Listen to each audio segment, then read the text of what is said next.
This episode brought to you by Progressive Insurance. Do you ever find yourself playing the budgeting game? Shifting a little money here, a little there, and hoping it all works out? Well, with the Name Your Price tool from Progressive, you can get a better budgeter and potentially lower your insurance bill too. You tell Progressive what you want to pay for car insurance, and they'll help find you options within your budget. Try it today at Progressive.com. Progressive Casualty Insurance Company and Affiliates. Price and coverage match limited by state law. Not available in all states. There's one thing that will forever change the way you sleep, and it's the softest 100% organic cotton sheets from Boll & Branch. You'll fall asleep faster, wrapped in the most luxurious comfort. You'll never sleep hot again with sheets that feel breathable to sleep in. You'll experience the purest softness on night one and feel your sheets get even softer with every wash. Discover the difference with 15% off your first set of sheets at bollandbranch.com with code CUMULUS. Exclusions apply. See site for details.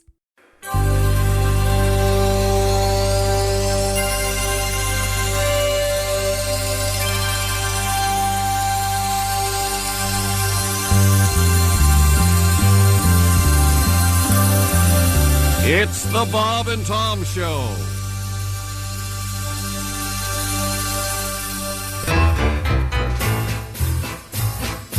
Orange barrels everywhere I see. Orange barrels looking back at me. Look at Larry, Darrell, and Darrell standing next to the orange barrel looking back at me. They have signs that say slow down. I drive 25 through town. Their faces are dark and dirty and brown. They're looking back at me. Orange barrels everywhere I see. Orange barrels, why can't I be free? Look at Larry, Darrell, and Darrell standing next to the orange barrel in their orange vest apparel looking back at me. They stand in their stinking sweat. I haven't seen them working yet. They have to pee in a portalet and their butt crack smiles at me. If I could fly, I'd leave this world behind, and I'd free up my mind from this debris. And the orange barrels looking back at me. Orange barrels everywhere I see. Orange barrels looking back at me. Look at Larry, Darrell, and Darrell standing next to the orange barrel in their orange vest apparel. They piss off my girlfriend Carol, who's sitting next to me. We drive through the rain and snow through orange barrels. Here we go. Will the work get done? Well, no one knows. It remains a mystery. Orange barrels.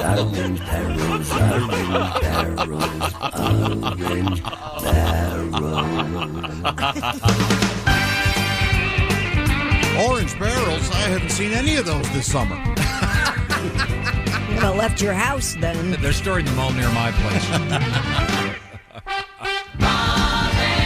That's right. It is the Bob and Tom Show.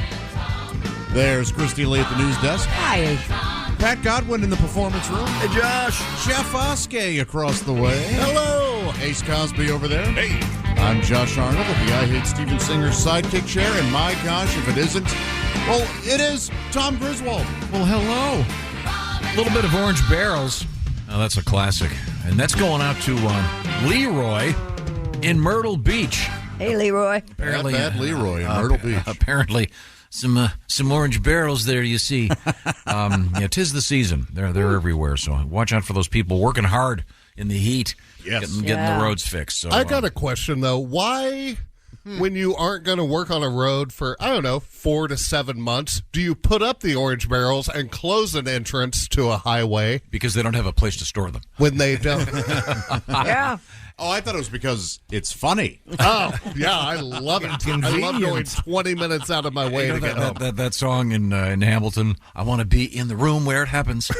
I want to be sitting there when the guy goes, wait a second, so we can close, all 4 of the northbound arteries at the same time and repair them all at the same time, thus causing total gridlock. Perfect. Oh, how about the alternate routes that people will take then? Should we close those two? Yes, let's do it. And let's do it around a major event. Yeah. Because then we'll have people from out of town who will be even more confused about what's going on. And right near Josh and Pat's house. Yeah. Oh, it's, yeah. I mean, we're getting boy, the bad, that but it is. is I had to do a everywhere, 3-mile go-around last night. There's a temporary no left turn on all of the... Oh, yeah. Did you go southbound? Yeah, that was fun. In any event, hello, good morning. That's a great song from Todd Yan, who is one of the greatest... I don't know if Todd doesn't do too many live shows anymore, but... He's more playing with his band. If you get a chance, he is as funny as they come, and in some ways funnier than anyone I've ever seen live. He's just got it happening. That's a song with a great arrangement by Steve Alli and the Bob and Tom Band and Orchestra. Once again, Leroy, Myrtle Beach, took the time and trouble to ask for us to play that. How does one make a request, Josh? I forget. I have no idea. You can email us, bobandtom at bobandtom.com. Get on the Bob and Tom app. I believe you can get a hold of us via that. You can also text us, which is my favorite way because I get 10 cents per text. That You get nothing, and you'll... 888-262-8661 is the number. Okay, coming up today, we have a news story. I'm not going to give the whole thing away. I'll just tell you this. The source on this it's the Guinness World Record people. But did you know that there is a museum in Sweden known as the Disgusting Food Museum? No kidding. And they host a rather unusual competition every year. But we're going to talk about a world record for eating something, and I'm going to probably get this pronunciation incorrect. Surströmming. Surströmming. Surströmming, maybe. What is it? Okay. It's described as, quote, so putrid that participants are provided with vomit buckets. Oh, my gosh. So we'll find out about that world record. Okay. Look out, Joey Chestnut. That's one of the many, many interesting things coming up this morning. Chick McGee taking a personal day. We'll find out how Chick's doing. Willie G probably coming in a little bit later this morning. He was working last night, and I told him to take his time, so we'll see if he's coming in. And then we have Christy, and I'm sorry to report. What? Mayonnaise in sports. Yeah, I saw it. And I know that you cannot stand mayonnaise. Can't stand the smell, the sight, the ugh. That's interesting. But we also have, oddly enough, a lot of condiments in sports. Yeah, we have mustard. Mustard too. in sports. Yeah. How about the sound of mayonnaise, Christy? The sound of it being stirred, maybe with macaroni salad. Do you like that? No. Does it remind you of a especially hot night in the backseat of a Dodge? I don't have any reason for hating it. In fact, I probably would like it if I tried it, but I won't. So Okay. What's the song that has the lyric? We learned about love in the back of a Dodge. Is that Taxi? Yes. Learned about love in the back of a Dodge. Man, it didn't go too far. That's Pat Godwin. We're going to be getting some songs out of Patty G. In fact, I wouldn't mind starting the day with a song. Pat, you had a unusual tribute to Neil Diamond yesterday. Oh yeah, the feather story. Yeah. The context of this. I have that. Is important. Yeah, there was a guy who was allegedly charged with. Well, he wasn't allegedly charged. He was charged with lighting fires, but he had ducklings in his underwear in Australia. He was accused of setting open-air fires and had 2 live ducklings down his pants. He faces several charges, including animal cruelty, reckless conduct, endangering serious injury, and negligently dealing with proceeds of crime. That is quite the... It sounds like selling... Was he selling the proceeds of crime? I assume were some goods that were... or the stolen ducklings. How do we know it was Maybe he animal was trying cruelty? to sell them. Have we asked the ducklings if they hated it? Maybe they liked it was warm down but there. the guy's also lighting fires, so he's got some serious issues going on. Sure. But the ducklings in the underwear, it sounds like one of those Australian phrases. I say he's got ducklings in his underwear, does like he? shrimp on the Barbie. Is that crazy, is he? Yeah, he's crazy. He's got it. But every once in a while we hear about, in fact, I think we have another story coming up about the smugglers. We had the guy with the, what was it, the little monkeys? Oh, yeah. A couple days ago. And then, but you remember the one where the guy had like 40 parakeets in his jacket? Yeah. Taped to his jacket? Yeah. Want to buy a parakeet? Did they stay quiet? Yeah, that's what They taped their little beak shut. Oh, see. No, I don't know. Tiny braces, rubber bands. Those little bands. Yeah. They can't even chirp. But you did a little Neil Diamond tribute to having ducklings in your underwear? Oh, yeah. Ducks can't talk. And when they're in my pants, they can't squawk. The only way the cops caught me, they could see feathers and blue jeans, babe. Fire's hot. I tried to avoid getting caught. But when there's ducklings in your shorts, the cops, of course, see feathers and blue jeans. Maybe today I get away with the fires I set by the dock. But I screamed out in pain when a duck bit my ear. Cops caught me with matches, lighters, and gasoline. Then they set the ducklings free. They could see feathers and blue jeans, babe. Very much, Neil Zirconium. Yeah. That was cops was the word. Cops. Yes, he said cops. I said cops. He sure did. Very unclear there. Well, Christy, can you give me a couple of other teasers over there? Yeah, we have Pornhub and a restaurant battling it out.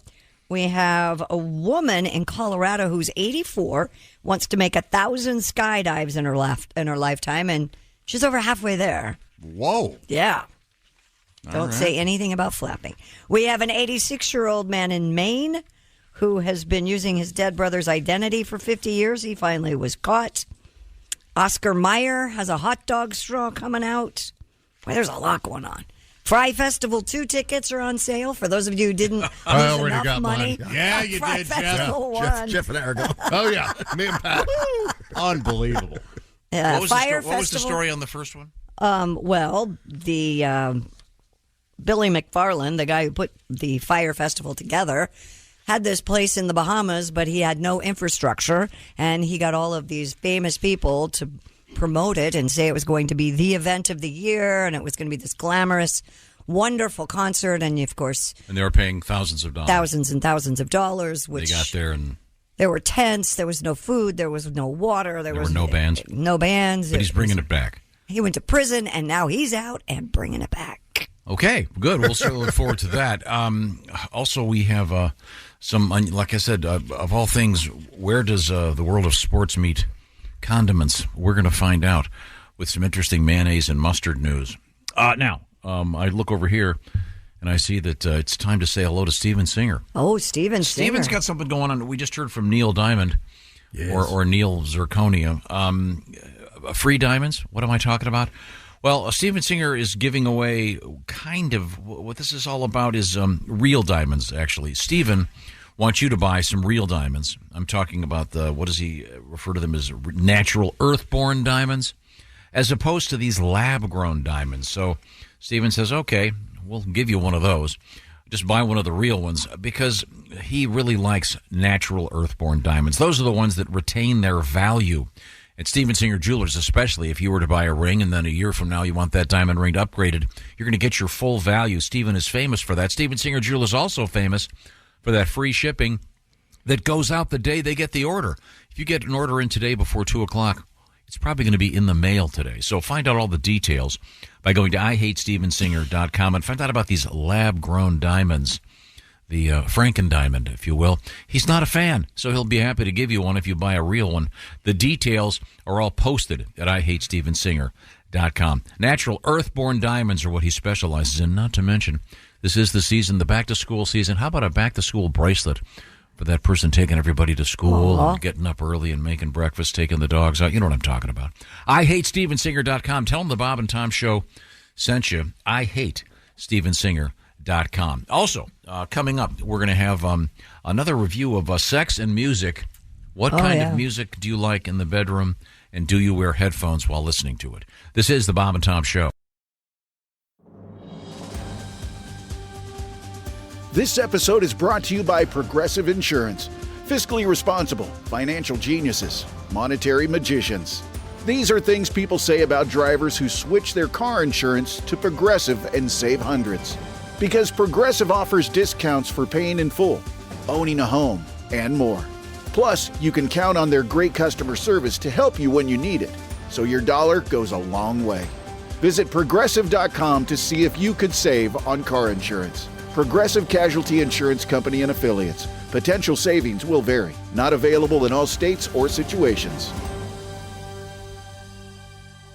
Hey, it's Bill Simmons from the Bill Simmons Podcast here to tell you about Michelob Ultra Courtside. It's getting fans closer to the NBA with a chance to win prizes like courtside seats, a trip to All-Star Weekend, and much more. Check it out at MichelobUltra.com/courtside. Michelob Ultra Superior Access, Courtside 24-25 sweepstakes, no purchase necessary. Open to U.S. residents 21 and up. Begins on October 1st, 2024, ends July 1st, 2025. Multiple entry periods. Visit MichelobUltra.com/courtside for free entry deadlines, and official rules. Message and data rates may apply. Void where prohibited.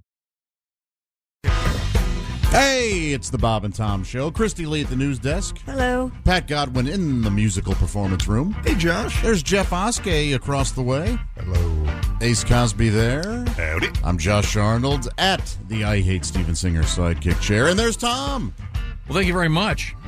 And hello again to our opener today. We played the great song Orange Barrels from Todd Yan of the Bob and Tom Band and Orchestra. And a special request for Leroy. Leroy writing back to say, I've been driving for 6.5 hours on my way to Myrtle Beach. And thank you so much for playing Orange Barrels. Well, you're very welcome. You're very welcome, Leroy. Be careful out there. Watch out for the people working hard on those roads. Now, we have a lot to get to today. And we can congratulate Mr. Godwin on a great song. And Pat, your comedy special is coming out fairly soon. Do we have a date? No, we do not yet. But we do have a date on the Josh Arnold album. Oh, that's exciting. November 3rd. The Josh Arnold collection entitled Half Fat. Half Fat. That's right. And it's politically correct. It's okay to you're referencing your own self, right? Sure. Yeah, no shaming going on. Okay. Because of your famous skinny legs? Mm-hmm. Mm-hmm. Okay. And then we'll have to dig up that song about skinny legs. Weren't you mentioning that yesterday, Christy Lee? Oh, yeah. Was that Joe Tex? Oh, yeah, Skinny Legs. I heard it for the first time on my drive from Chicago, and I was like, oh, this is a fun song. Yeah. What was his hit, Joe Tex? I've never heard of him. Oh, he had a big hit in the 70s, I think. Ain't gonna bump no more with no big fat woman. Yeah, there was that one. But Wait, what? yeah. That's a fun song. That's a it's fun a cool song. song. Here's a little bit of this one.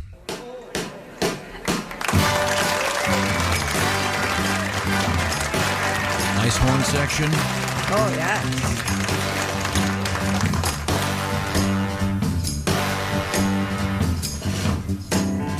Say, man, don't walk ahead of that woman like she don't belong to you. Just cause her got them little skinny legs. You know that ain't what to do. You didn't act like that when you had it home behind closed doors. No, all right. Well, Now you act like you're ashamed of the woman. Don't even want nobody to know she's yours. Joe Tex. Yeah. That's all right.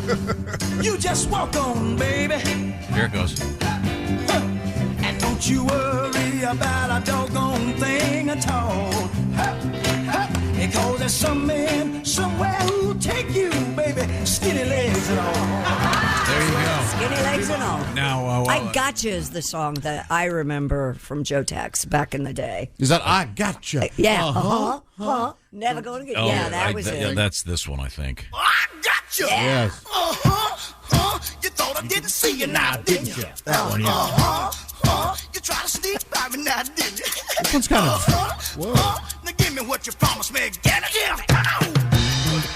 There you go. That's another good one. You can hear those horns in there. Yeah. That was a little 1972. ominous. It's A little bit, yeah. A little stalkery, but. Yeah. It kind of sounded like pig meat. You're right. It does. Like Pigmeat Martin. Pigmeat Markham, I believe. I had a roommate that would sing that constantly. I Gotcha? Yeah, and I'd never heard it the first time he came in, and all of a sudden he goes with, I got you. Huh? You thought I didn't see you now, didn't you? Now, when you first hear that, you don't know contextually what's going on. And I got a crazy roommate. Hey, Henry, you okay? I got you. A little bit of Joe Tex. Wasn't his band called the Sexolettes? Wasn't it like Joe Tex and the Sexolettes or something? I'll have to do some homework on this. In the meantime, we'll head over to the news desk with Christy Lee. What else is going on over there? Oh, we're going to the news desk already. Well, Willie's going to come in. We'll have Willie do some sports when he gets here. Okay, well, we were talking about sexual behaviors early yesterday. I think we should pick up on that. A new survey from TickPick offers some surprising revelations about music. We were just listening to some Joe Tex and sex. According to the poll, over 1,000 people, pop fans were the least likely to be satisfied in the bedroom, whereas country music fans were the most likely to be satisfied with their sex life. 17% of those surveyed said of Apple AirPod owners admitted to wearing earbuds while having sex. That seems like a high number. That seems rude. You think? Jeffrey, have you ever worn any earbuds during any intimate activity? No. Ace? No. I want to hear the screams. The screams. Oh, my God. Ace. Let me out. Yes. Untie me. I think we need to. I can't breathe. I think we need to. Unlock this door. You're crushing We me. need to qualify. Are they from the next room? From the next victim in the pit? Screams of passion. I see. Words are important. Ace. Satisfaction, delight. As for how sex... Well, I want to stay here for just a second. Earbuds? So they're saying essentially 1 in 5 couples wear earbuds during intimate activities. AirPods. I don't know which one wears them. I don't know. I have particular headphones I wear when I masturbate. Beats. Very nice. Yeah, I'm going to give you a clap on that one. See, it's a brand name. Sure. You see. I'd find that statistic hard to believe. I do too. Have you guys noticed this new trend among workers where they will have an earbud in while they're at work? Yep, just one. And that frustrates me to no end. Knowing that they're only getting like mono or... Knowing that they can't just do their job without having to listen to something. It's like, check me out. You're supposed to be ringing my stuff, not listening to a podcast. Yeah. Do one thing at a time and do it well. Yeah, I agree. It's so frustrating. I don't want to say who, but Dean will verify this. We were interviewing over the phone one of the most famous rock stars in history. I'll put it that way. Certainly in the top 10. And the interview went fine, but Dean was later told that throughout the entire interview, the guy had an earbud in and he was listening to some kind of exotic Indian music or something? Tom? Yeah. He was listening in one ear to some belly dancing music. More importantly, there was an actual belly dancer dancing for him while he was talking to everybody. There we go, yeah. Wow. Who was it? That's pretty rock star. Yeah, that is that is pretty I give him pass. Yeah. That's awesome. Yeah. I won't say who it is, but yeah. I'm not going to tell them who it was, but let me just say that he might have at one point said, "Shake for me, girl." Wow. Okay. But yeah, the one earbud in and they're not focusing. I guess some jobs are boring, so I guess. Yeah, but still. That's your job. Yeah. You're supposed to be bored at it. That's a job. Yeah. But I mean, in the Kids these days. in an intimate encounter, if presumably if are they both listening to the same? Well, how do we know both are listening? That's what I'm saying. Is only one person wearing the AirPods, or both of them, or? I mean, that seems... Well, honey, you can put on your music. I've got to finish listening to my murder podcast. I want to see who did it. Now, I have had... popular with women, too. I have had a past person I dated who always liked to listen to the same band while we were intimate. Yeah. Right. And now I can't hear that band. It ruined the band for me. Because every time I think about it, I'm like, oh, yeah, that's the lady who broke my heart. I think everyone has a story about a particular song being ruined for one reason or another. Yeah. Or a movie, a great movie you can't enjoy because of some association with a person. Yeah. Now I can't listen to Band of Horses. So thanks a lot. Band of Horses. Oh, you should check them out. They're pretty good to do it to. All right. Really? Did she ever make any comparisons between? Oh yeah, all the time. Anatomically between you and a horse? Yeah, she's Careful. Never mind. Careful. He's blushing. There'd be one in particular that would be a good one. Others might be insulted. Yeah. Hey, horse teeth. Smells like.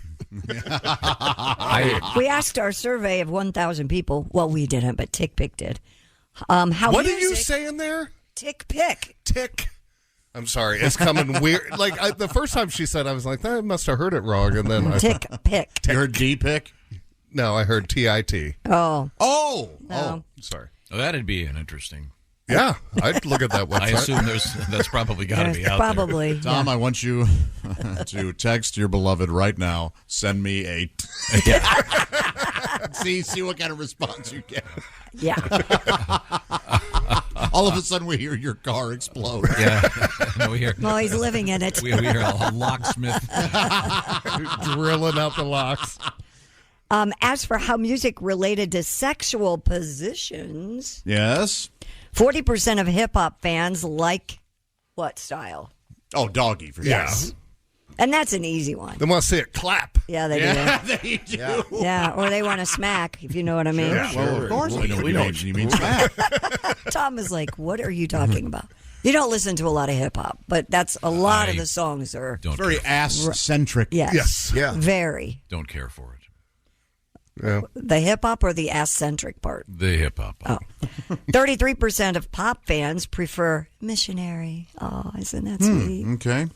24% of heavy metal fans. By the way, did the missionaries get as much as? I mean, they got it named after them, but weren't they just instructing people how to do it? And what kind of a gig would that have been? You're forcing your culture on some innocent human beings. You've invaded their land, and here's the only way to do it now, son. But do you suppose they'd watch? All right, now look, you're going a little too vigorous. Yeah, Right, we're here at the Peace Corps. Hey, Padre, could you at least get me a glass of water? You're not doing much. Hey, can you at least can you hum a Band of Horses tune?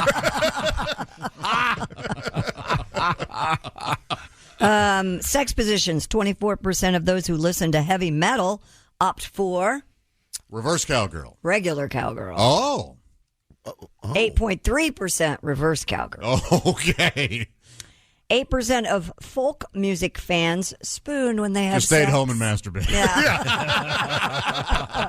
How many times Accordion players. the great Mandela? Now we get into fetishes. Oh, really? Oh. Yes. 44% of EDM fans admitted to having at least one sexual fetish. Okay. With a strong preference toward lingerie, anal, and feet. Yeah. Yeah. Took a weird turn. If you want. Which is funny because everyone at an EDM concert has dirty feet. Yeah, isn't that so weird? why would you be into that? Right. And EDM is just electronic Dance music. Yes. EDM. Yeah, we had a promotional event in Las Vegas, It was a big EDM festival. Yeah. The Daisy Fest or something. Oh, yeah. Yeah. and remember it was 107 yeah. degrees, and people Oh, were, people I were remember. trapped out there. You'd walk in this luxurious Vegas hotel, and a guy would walk by in a giant cucumber suit. Oh, yeah. And his girlfriend would be dressed as a piece of broccoli, and they were all tripping. It was quite exciting. That's fun stuff. There were a lot of girls that were barely dressed, too. Yeah. Yeah. It gets hot. It was It very does get hot. So EDM fans like the old They like fetishes, you mean? Feet and keister. Feet, keister, and lingerie. Country Keister. music fans were the most likely to enjoy role playing Oh. and Pretend I have a job. pretend I'm a real cowboy. I got the hat. yeah. I'm a huge Truck. country fan. There's no reason for me to make fun of it. They also enjoy the butt play as well. Well, all right. We're talking about fetishes and music preferences. Those who enjoy jazz music have a preference for feet, 27.7%. Yeah, but that means 70+% don't. Sure. says here 95% of Judy Garland fans prefer anal. That number's low.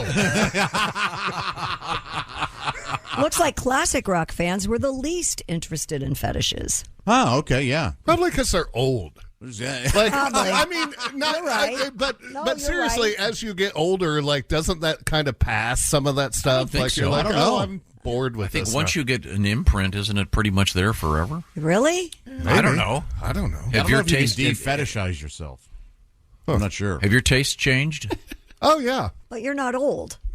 yeah, I'm pretty old. But I mean, as you age, have your taste changed? Yeah, I would say so. I mean, a little bit. Like, I don't. Maybe not. Is it your tastes change as in you want to do less, or Yeah, like now it takes a lot to turn me on. Like it's I'm bored with everything. You know what I mean? Like, you've been doing it long enough. Like, you've done it all. honey, the only thing that's going to work tonight, you have to punch a Shetland pony in the face. Yeah, while you hold a revolver in my mouth. So Chandelier. you understand you're arguing against yourself here. Oh, You're arguing against yourself. You said that as you age, doesn't that stuff go away? Now you're saying, no, as you age, it gets weirder worse. and kinkier. Yeah. Okay. All right. Is this going to bother you if I play a little bit of Band of Oh, Horses? that scared me to death. Not if you don't mind me sitting in here with an erection Oh, While he's while I cry. Oh, I love that I'm song. so sad and hard. I love that song. That band, Crying with an Erection. Was that the Bangles? Yeah. Is this the one? Oh yeah. It's a good song, man. Is this their biggest hit? It's called The Funeral. It's pretty good. the funeral. It's absolutely one of their biggest. How about this one? No One's Gonna Love You. Yeah. Oh my God. That's good. It's pretty good stuff. That's a sex song, yeah. Well, this is sexy music, though. I can see why So you this was enjoyed your it. this was your bedroom thing. Yeah. Well, it wasn't mine. It was hers. And But now you can't. yeah, now when I'm sitting in rush hour traffic and it comes on, I just cry in my car. Oh. Band of Horses is like if Coldplay had their heart broken 3 or 4 more times. That's a good way. That's a really good description. And is it a band of women? No, it's horses. dudes. Yeah. It's 4 horses. They are really. They're Those are actually for a horses. They're very good. Yes. Actually, a band of horses. Okay. Oh, see, because here the photograph they have is of other bands that are similar, and it's got a band of ladies that look like they're very interesting. Well, this is fascinating to me. Don't you wish there was a pill you could take in which you could take it and it would make you forget about all the associations and you could listen to something fresh for the first time? Like, wouldn't it be great if you could take a pill and go listen to your favorite album that you've heard too many times for the first time? That'd be good. Yeah. Like, I'm over Led Zeppelin.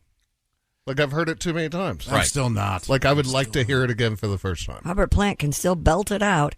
Heavy metal fans were the most likely to use contraceptives while having sex. That's 65%. That's a surprise. Well, Yeah. kids would get in the way of their rocking. Yeah.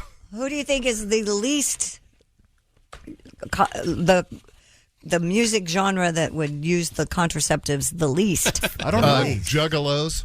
Yeah. Is that a genre? Country music fans. Okay. Really? Yeah, Oh. That's interesting. that is interesting. Yeah, that's wow. I would not have guessed that. So you don't have a condom in your holster there, Tex? This is. I think we're getting into a little bit of controversial territory here, so I'm going to try to bring it back to something a little less incendiary. Of what music fans get the most abortions? Good idea. Man, Did I do the opposite of what I said I was going to do? Ironically, gospel.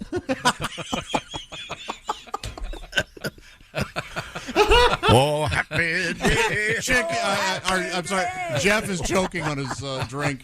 Oh, I timed that wrong. Don't set me up for something like that ever again. No, obviously that's not true. It's exactly the opposite. Okay, All well, right. now that we've ruined that. well, that was fun. Everybody relax. Isn't this a comedy show? Yes. And it was until you started. I wonder what is what music is the biggest turnoff Oh, Polka. in the bedroom. Pat may have nailed Polka. it earlier with polka. Yes, absolutely. I bet Gospel's got to be kind of a turnoff. Yeah. Yeah, I would hope. Well, You never know. I mean, there's some weirdo out there that, well, I have to put on my swim fins and play a little Mahalia Jackson before I can get an erection. I'm just saying. Swim fins.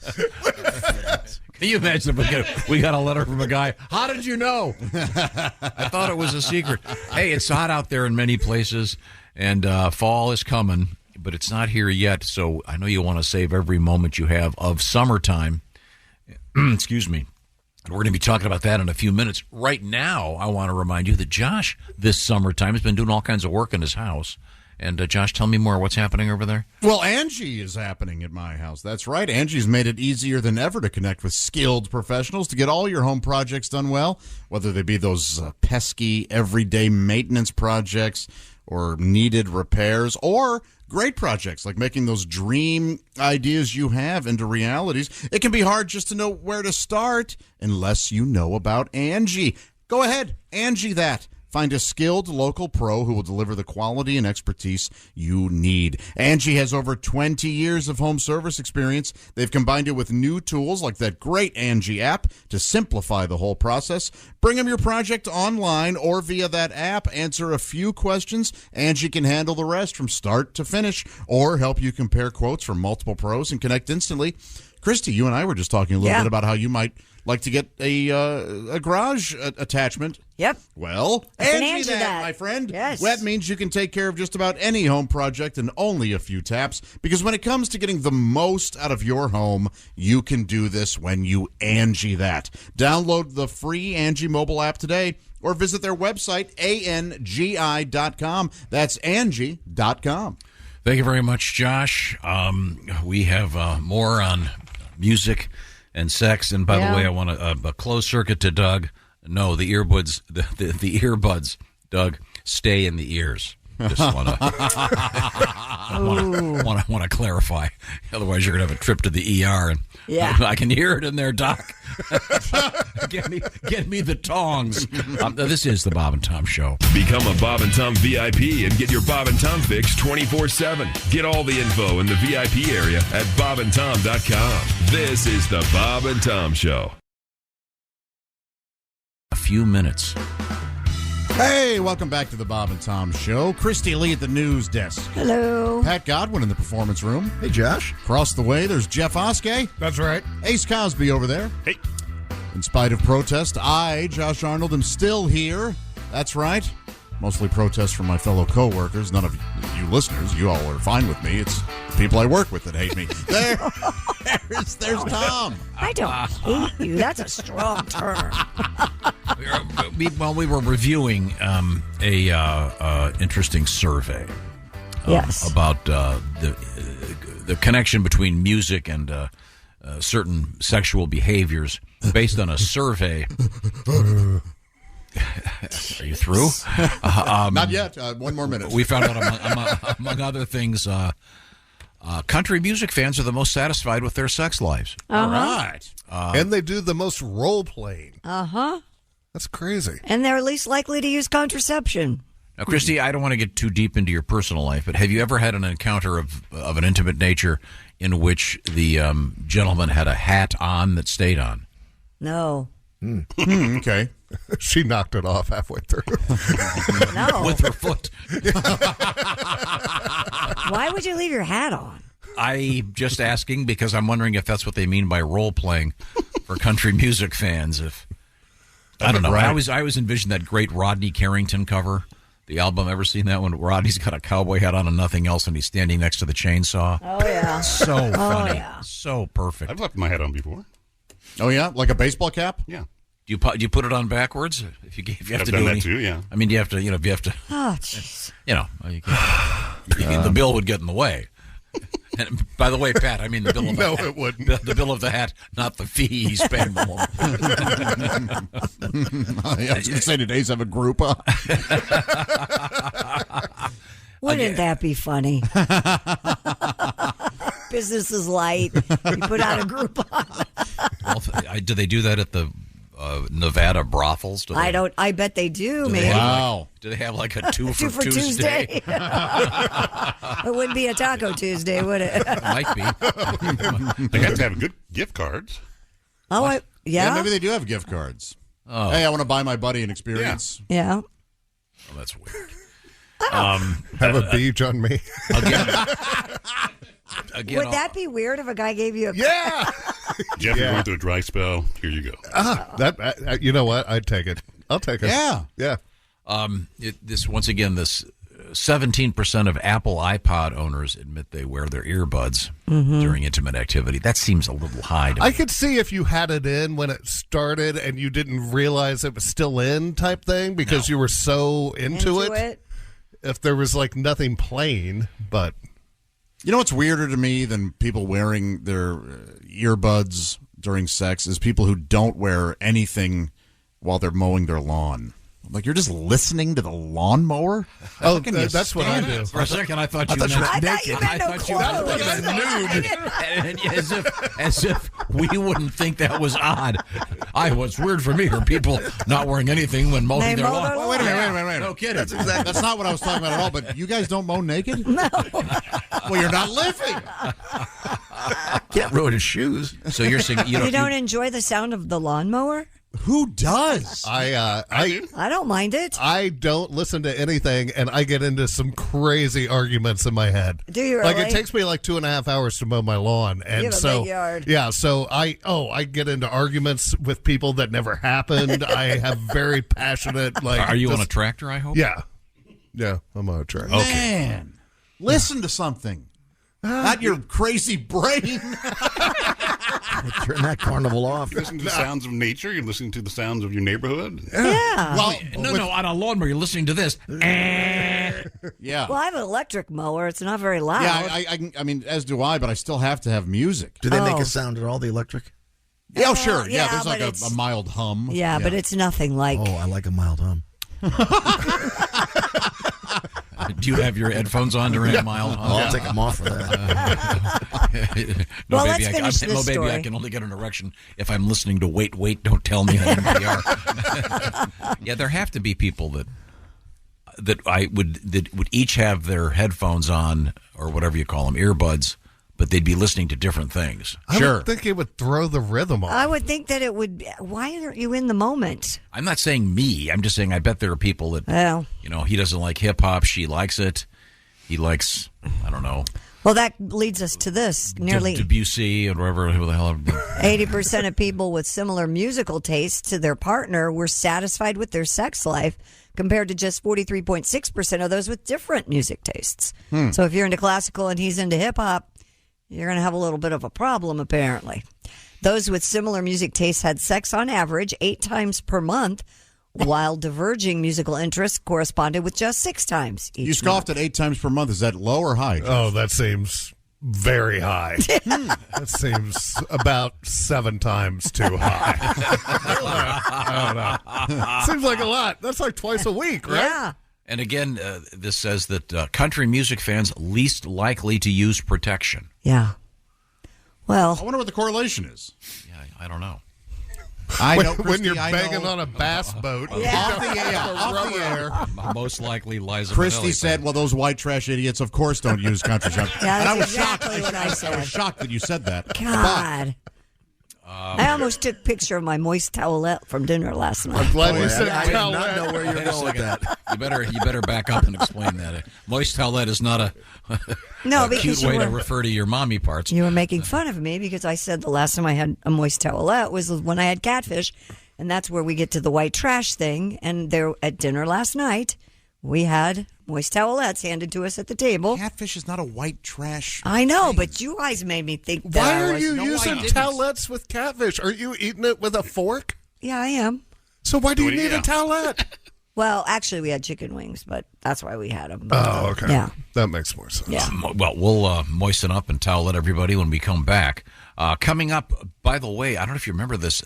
It was a year ago that the famous hot dog straw at the New York Yankee game Oh, yeah. became famous. It's back in the news we'll talk about that. We tried them, and I actually kind of liked them. When we come back, this is the Bob and Tom Show. This is the Bob and Tom Show. Text us at 888-262-8661. More Bob and Tom next. Pepsid Complete knows that food is one of the best parts of game day. That is, until heartburn strikes. Thankfully, just one chewable tablet of Pepsid Complete provides dual-action heartburn relief with an antacid that starts working instantly and an acid reducer that lasts all day. So you can stay focused on that second helping of chili without worrying about heartburn. All day based on 8-hour symptom relief studies during the day. Use product only as directed. Still getting around to that fix on your car? You got this. On eBay, you'll find millions of parts guaranteed to fit. Doesn't matter if it's a major engine repair or your first time swapping your windshield wipers.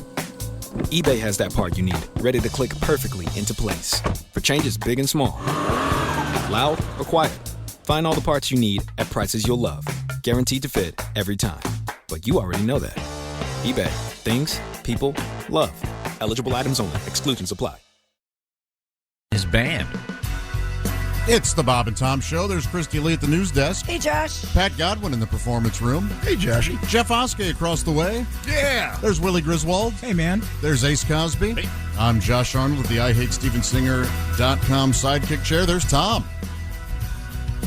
A lot of complaints about a point made by Mr. Oskay earlier. Yeah, I got a whole stack of them. Well, the main one is from me. We were discussing, Willie, this news article about the survey and wearing earbuds during intimate activities, but Mr. Oskay posited that you don't like it when you go somewhere and there's someone working, but they've got an earbud. Right. And let me be more specific. I went out to breakfast the other day, and my waitress had one in her ear. And that, like, I understand if you're a stock guy at work and you aren't talking to people. Of course. Right. I get that. Like, I meant, like, if you're dealing with the public and you're supposed to be answering questions or talking to someone, that when it's in, I'm like, are you listening to me? Or are you listening to, like, are you they're listening to talking the Bob and Tom Show, so we encourage them to. Well, and somebody goes, longtime listener, I listen to you guys and Christy every morning while I'm at work with my Raycon earbuds. Nice. It does make you guys 25% funnier and work 50% more bearable. Oh, so that's nice. But we don't know what that person does. I doubt they're a server. That the manager, I would lose my mind. I right? would too. Yeah. What if the manager is on a bigger headset and is on her ear? I wouldn't be surprised. Just letting her know what she needs, like an offensive coordinator will do. Yeah. You know what? I never thought about that. Maybe it's That'd be a great video. Call it in. Yeah. Where they have the people in bed, and they've got the headphones with the Madonna mic, whatever that thing is called, and they're being instructed. Brooks. There's an offensive coordinator. All right, yeah, we're going to go up the middle this time. And then there's the defensive coordinator talking to her. Oh yeah. No, roll over, fetal position, on your back. Oh, my gosh. I'm just saying, this is just an idea. We have to flesh it out. I do mean flesh. We do have some interesting stuff in the world of sports. And Willie just got here, so I don't know if you've had time. First of all, how was the show last night? Oh, really good. Thanks to all the folks who came out. Me and Joey had a lot of fun, man. Nice. Cincinnati at the Funny Bone. That's very cool. And I don't know if you had time to read these stories. All I know is it involves mayonnaise and mustard in sports. Is that correct? Yeah, I got some mayo for you. Tennessee Titans rookie Will Levis has signed a lifetime deal with Hellmann's Mayonnaise. Ugh. The move comes after Levis caused a stir last summer when he was seen mixing mayonnaise in a cup of coffee. After the moment went viral on social media, Levis explained that he had once ordered coffee at a restaurant, but when he noticed there was no cream or sugar on the table, his girlfriend jokingly suggested he put mayonnaise in his coffee. Levis told USA Today Sports that since that video went viral, mayonnaise has been irreplaceable with me and my brand. I also transformed into a lifetime contract with Hellmann's Mayonnaise. You don't like it. We get it. Now, do you remember, was it last year that we had Jessica Hooker make that chocolate cake? Yes. With the mayo. And it was fantastic. I guess there are a lot of recipes you can replace. And the grilled cheese with the mayo instead of butter was really good. I always it do made that. it crunchier. I always do that now. I liked it. Any bun I'm toasting. But Mr. Levis, who spells his name, by the way, just like Levi's. But it's pronounced Levitz? Levis. Levis. Right? Oh. Yeah. Has that been on your mind all morning? Well, no, I was just thinking he'd be a natural for a commercial for Levi's, even though it's not pronounced the same way. But That sounds pretty confusing, doesn't it? Yeah, it does sound confusing. Why? Well, they could Levis draw for attention to the Levis? confusion. I think Brett Favre may have ruined blue jeans for NFL quarterback commercials. Why? He did the Wrangler ads, and then there was the issue with the mushroom penis. Oh. Some other problems. Yeah. Man.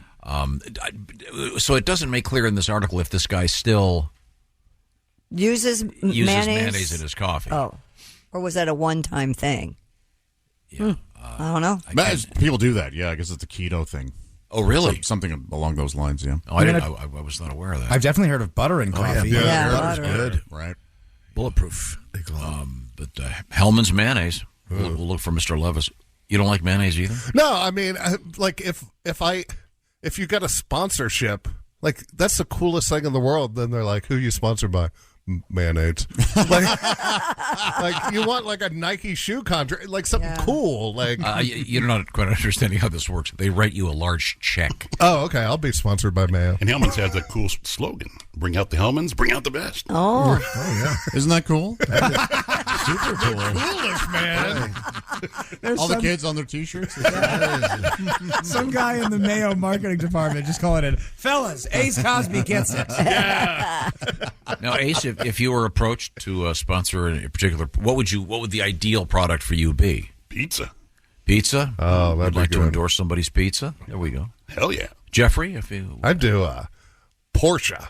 Yeah. Get a free Porsche. aim high. I like that. Yeah. You know, you'll see those cars with like the fake lashes, the bugs. Yeah. It's just this nice sports car with a big bushy beard right on the front of the grill. I would totally drive that if it was free. I'm on it. Willie, any particular products come to mind that you think you'd be? Not a product so much as a kind of sandwich. I'd like a sandwich with mashed potatoes on it. Oh. I'd like that to be called the Willie G, or some sort of beverage. Oh, so you want something named? Oh, you want something named after you, not be sponsored And it by. could be, a national corporation. McDonald's could get, a burger with a little bit of mashed potatoes on top. But I think they're afraid to do it. That's a thing? Oh, it's a texture thing. People have fries on their sandwiches. They're afraid to put mashed potatoes on their sandwiches. And it's a thing that I've developed for the Thanksgiving leftover sandwich. Sure. And I think it's time to take it to the people. Are you a fan of the Manhattan? Oh, yeah. Big Okay. fan. That's Big good. fan. Beef Manhattan. Yeah. And that is what is that? Turkey Manhattan. And the drink. Bread, mashed potatoes, turkey or roast beef, yeah. and then gravy over the top. On top of the whole thing? Oh, Yes. Oh, it's great. Oh, you, the cafeteria you go to makes the best do. Really? roast beef Manhattan. I guarantee, get it next time. You will. I love the cafeteria. Yeah, I usually get the Jack Benny. in honor of Ace.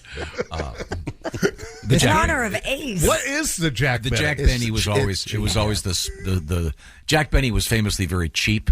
Okay. So the Jack Benny special is generally something that's it's a special low affordable price. It's that day. So it's not a particular food. No. Right. They have like 3 or 4 entrees you can choose from. Oh, okay. And you get a smaller portion. I think you get 2 sides instead. Yeah, it's. Oh, okay. And you get Ace, a roll. Ace is known for being thrifty, therefore. That's the Jack Benny. I'm sorry. But you would think they would rename that. People are going to forget who Jack Benny is. Now, the people who go there, they still know. Yeah, they're well aware. Still have a picture in their wallet. That kid was funny. They call him Whippersnapper. Yeah. Shame what Hollywood did to him, isn't it? He was very funny. Yeah, I'm sure he sure. was. What would you want your what do you want to be sponsored I'd by? want to be sponsored by a car company. Yeah. I don't pick one. Anyone. Just pick one. Well, there are a couple I wouldn't, but I'm not going to name those. If the money was right, I mean. Yeah. Josh, you ever thought about that? Would you like to be? Yeah, some kind of fishing company. That'd be cool. Like a bass. Like get a new boat? bass boat every 6 months. Yeah, and a bunch of gear and Like those. all that stuff. I just got those fishing sunglasses. Oh yeah. What? He talks shaped about these like a fish? They float. Float's the big thing with these. Oh, cool. No, the ones, and they're what are they? They're called Costa. Yeah. Because I have a hat that says Costa. Costa lot. Yeah. They're made of recycled fish nets and fishing gear. Oh, They're that's big cool. in Florida. That's a big deep sea fishing company. They're really good if you're on the water. Yeah.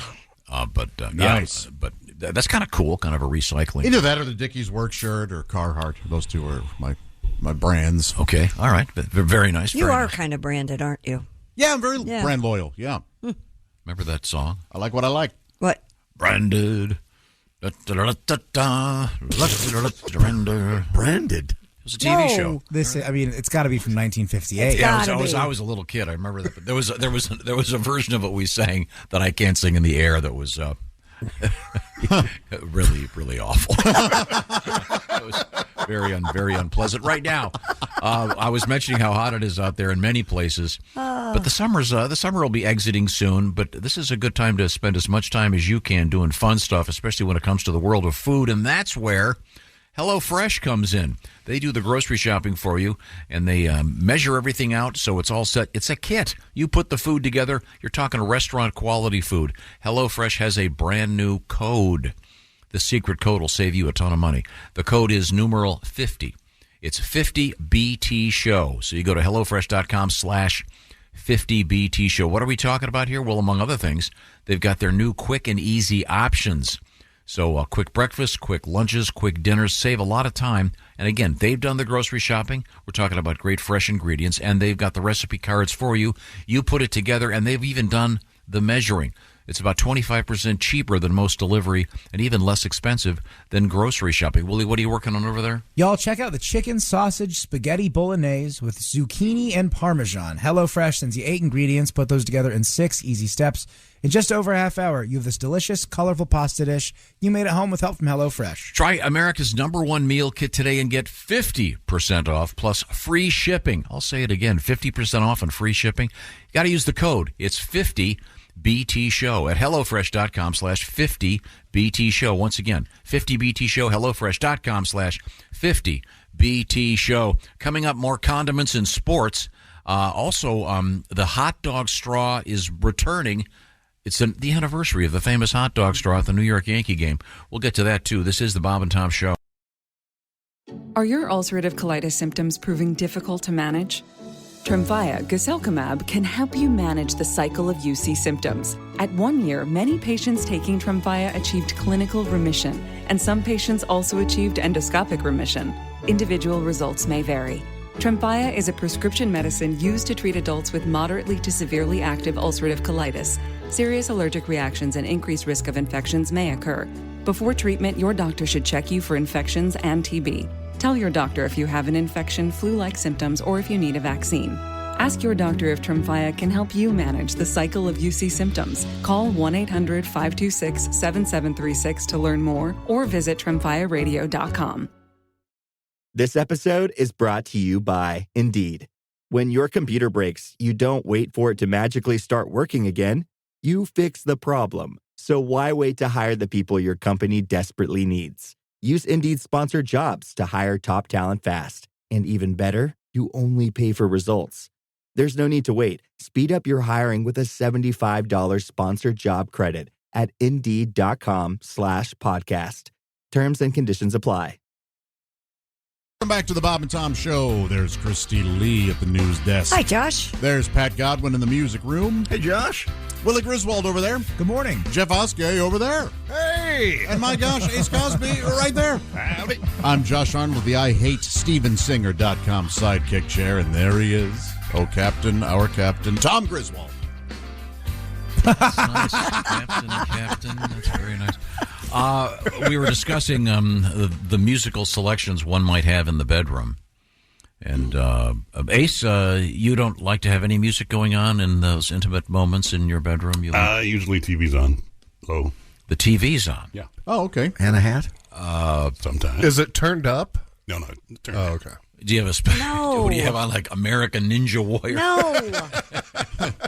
Mind if we watch Autopsy? If you don't have time to light the candles, get a little TV light going there. What do you? Sure. Right. Just as romantic. Christy, you got to see where you're going. I don't have a TV in my bedroom. Never have, never will. You got to No. see where you're going. I would think, and with some of your ladies, you could do it by smell. Tom. Wow. It's a joke. Would everybody calm down around here? After Josh's, we can't go any weirder after Josh's thing. No, sorry. I mean, what? So what show do you put on?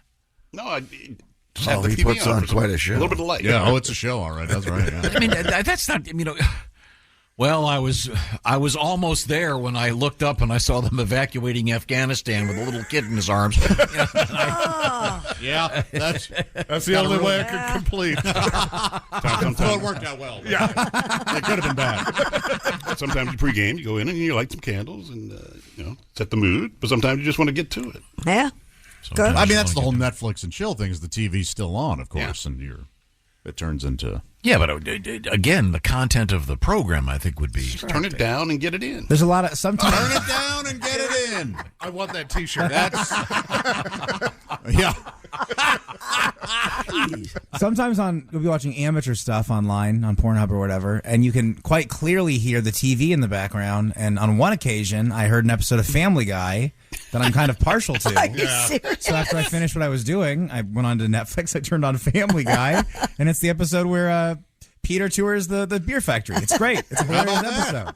I watched one the other day, and I could hear the kid crying in the background from the other room. Oh, my God, that was so hot. That's a deal breaker. That is really something. And it makes you think of your crying kid in the next room that you missed, you know? Exactly. Wait a minute. So you're watching some pornographic movie and you hear...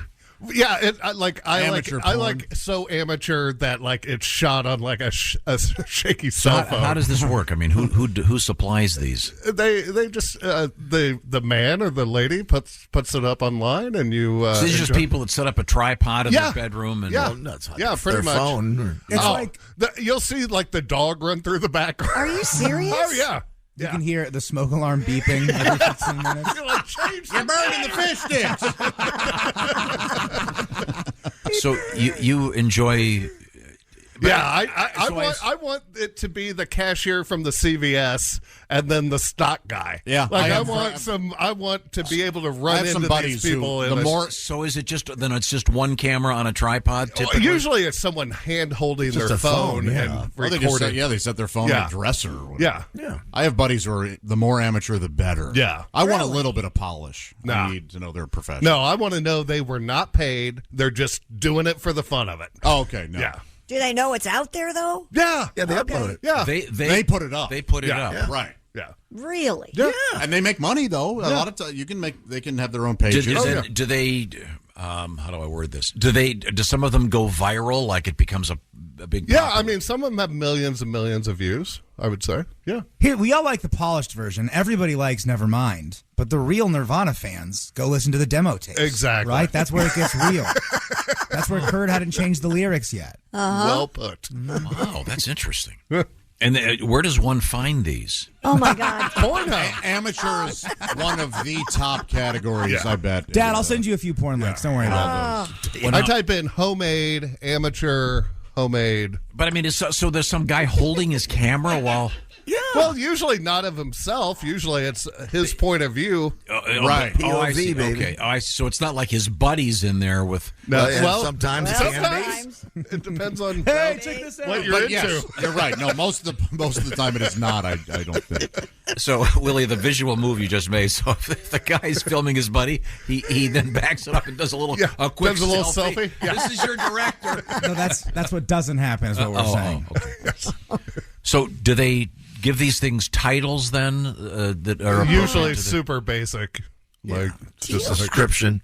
Yeah. Now, well, actually, there's a weird Pornhub story in the news this morning. A New York City restaurant facing a legal battle with Pornhub over its logo.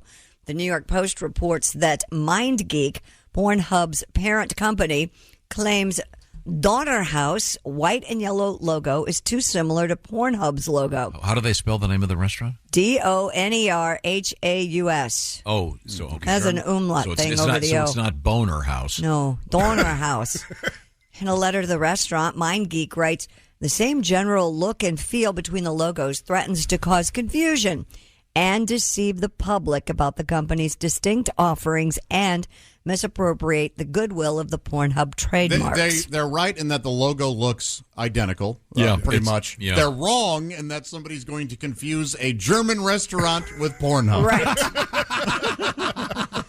MindGeek intends to initiate the appropriate legal actions if Donnerhaus does not change its logo. It's the same type style, and the one word is surrounded in the same color as the porn. They're both logos. You're right, Josh. They're very close. The restaurant was reportedly stunned by the letter. Pauline Fawn, Donner Haas's marketing manager, said, quote, "We are in two completely different business sectors, and we see no way how we could be confused with them. We will try our best to fight it." Depends how they serve the mayo.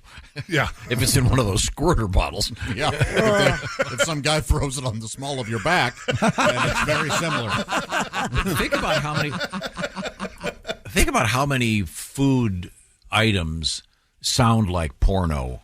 What? Moves. You know, Bob has that great song, the Cleveland Steamer. Sure. Where there are all those all those things. But think about food items that could also be a sex move. Like, you know, I gave her the old Memphis dry rub. Yeah, for sure. Hey, I gave her the sloppy. I don't know if this is a sloppy Joe. Is that a thing? It might be a thing, but that's your whole point. Yeah. Yeah. Did you ever eat a Mississippi mud pie? Oh. No, you haven't. So that's a food item. I'm saying it could also be a sex move.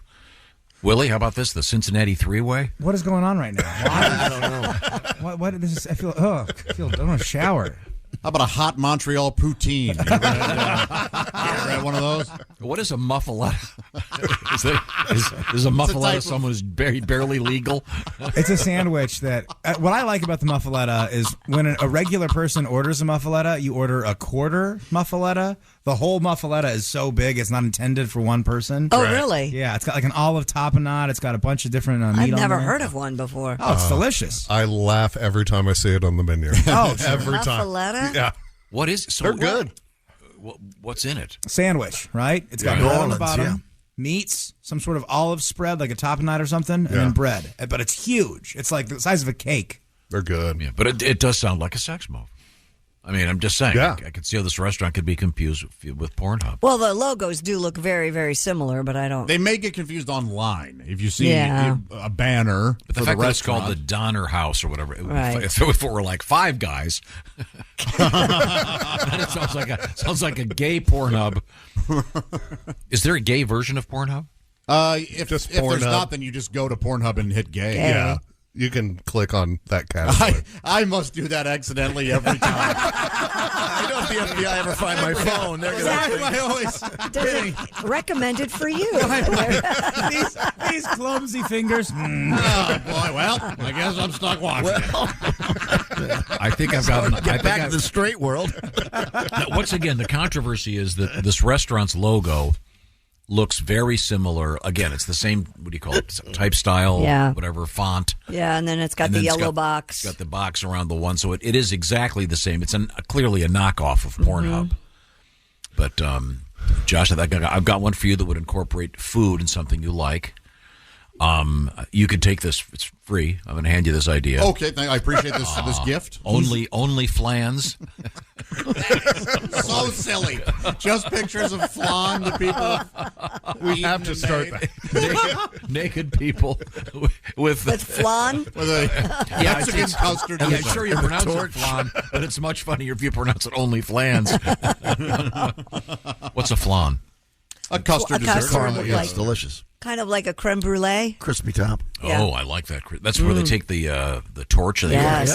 go, Oh, they don't do that on flan, do they? Yeah, the they torch. can. Oh, I've never seen it that way. Depending. Cool. I've got to start doing I'd like that. to try that. You would, Yeah. as much as you like the torch, you would Yeah. love smoking crack. Oh my gosh! Like you get to use one of those the whole time. I love open flames. I love fireworks. Did I tell you about this time? I was at I was we were doing a You'd love it. we were doing an intro down. It was a beautiful downtown hotel, still is, just very large convention type hotel. Mm-hmm. And we were doing the intro for the band and stuff, and it was pretty early. I was down there, and I went into the men's room, and I heard this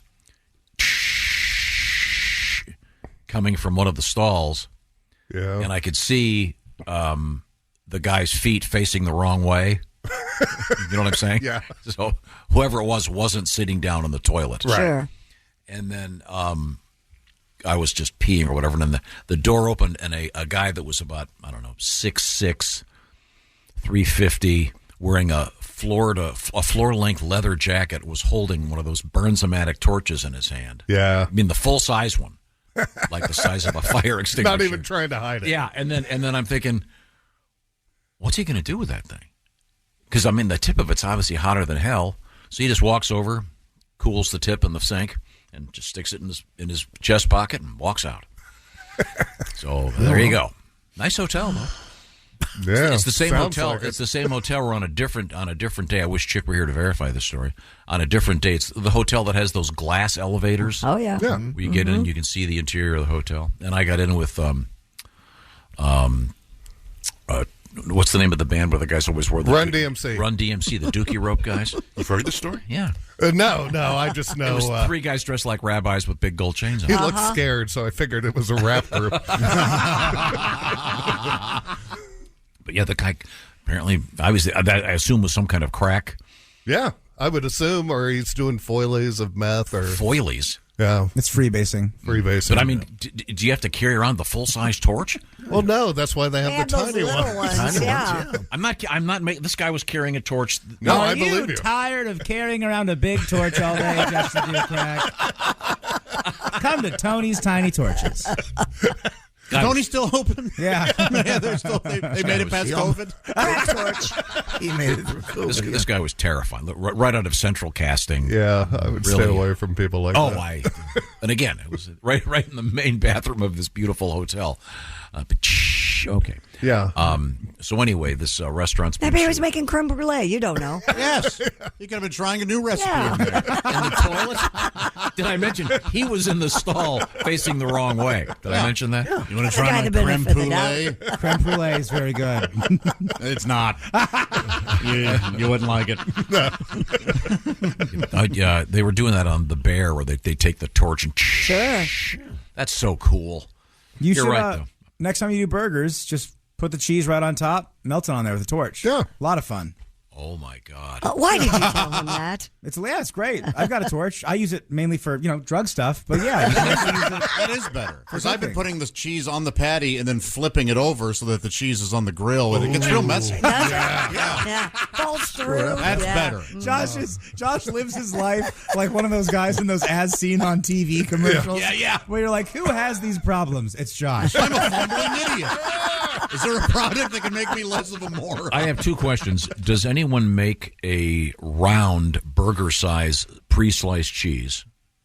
I mean, provolone is just... Yeah, that's typically how that comes. Provolone's the only one, I the think. kind of cheese you want in your burger. Yeah, I never understood why they're square and burgers are round. Oh, I like the corners And that melt over Willie, the you've witnessed me do this. I will take scissors and I will spit take. I will cut off the corners of the cheese You're slices. kidding me. No. Why don't you just rip it? Why don't you just bend it over on top?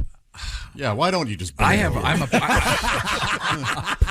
find this normal person. hard to believe. I consider myself someone who prefers things that are done with a certain elegance. Really? And you take the scissors, then you can actually make the round thing, and then you take the corners, and then you put them on top. There's nothing elegant about using the scissors that Hart just used for a worksheet. Daddy, my scissors are all gummy. Were you cutting the cheese with it again? Ooh, cut the cheese. Oh, my. Man. Oh, Yeah, man. I have. That's why he does it. So we can do the cut the cheese. Yeah, I can sing that song. You just want to hear you want a little request for a little who cut the cheese? No, that was not a request. Fine. Don't mistake a reference for a request. Do you have what you refer to at your house, Christy? As? Because I think of all of us in here, you live the closest thing to an adult life. Let's face it. Okay. Do you have what you refer to as the good scissors? Oh, absolutely. Yes. Yeah, mine. I've got the red Cutcos. Yeah. Oh, I do too. In fact, those pizza scissors that you gave us one year for Christmas, that has been the greatest gift ever. Those are now my kitchen shears because they'll cut anything. Remember the pizza scissors? Yeah. They had a built-in little flange that. Right. was the I threw size the of a piece flange of away, but I used the scissors. pizza. Okay. Well, wait a minute. I'm sorry. Do we have a request? Oh. Who cut the cheese? Oh man! Oh man! Who cut the cheese? Who cut the cheese? Oh man! Oh man! Hey, who cut the cheese? Oh, there you go. TG Mofo MC and Smooth Teddy B. And that classic, Who Cut the Cheese? Smooth Teddy B. Yeah. I like that. That's a real guy. Yeah. He's a real rapper. Nice. When I did that, I knew that I was completely incapable. Incredibly embarrassed. Clearly, so He lost a lot of street cred. It's the same thing. Now he's just Teddy B. He lost all his cool. Just shaking his head the whole time he's recording. Yeah. I do that the same way I do my lawn. I hire out. He was a very nice guy. Did a good job. Would you like to hear the whole song? No. No. Oh, okay. We want to hear that. Coming up, we have a kitty cat story with a happy ending. We also have at the sports desk more condiments in the sporting news. Yeah, you got that one over there? Yeah, I got some mustard for you. I got some boy bands for you. I got a guy eating a lot of fermented fish. And man, this story's gross. Yeah. Oh man. Yeah. Who has the pallet of iron in the studio? Ace, probably. Are you the guy that could be in that commercial going? Remember that commercial? You'll eat anything. You'll eat anything. Would that be you? I'm open to try things. I'll eat pretty much anything. My son will eat. He had a scorpion sucker the other day. Oh, yeah. A sucker with a scorpion. What? A dead scorpion in the middle, and you eat it. You eat the sucker and then You've never eat seen the those scorpion. like specialty candy shops? Do you eat the scorpion? He did. Did he then? Did? Did he paint his fingernails black and dye his hair green right after? Oh boy. Oh boy. Just a kid. Maybe having fun with that little. Dude, he loves it. He'll try any kind of food that you give him. He'll at least try it. Huh. Yeah. He loves kimchi, like all the weird. Is there anything that he doesn't like? No. Huh. He'll eat anything. What's in kimchi again? Kimchi. Kimchi. Oh, whoa. Oh, that's right. Kimchi is an actress in Korean porn. We're coming right back. Very good. This is the Bob and Tom Show. For a complete copy of the Bob and Tom Show contest rules, go to bobandtom.com/contest-rules. Or just scroll down to the bottom of the page and see contest rules. This is the Bob and Tom Show.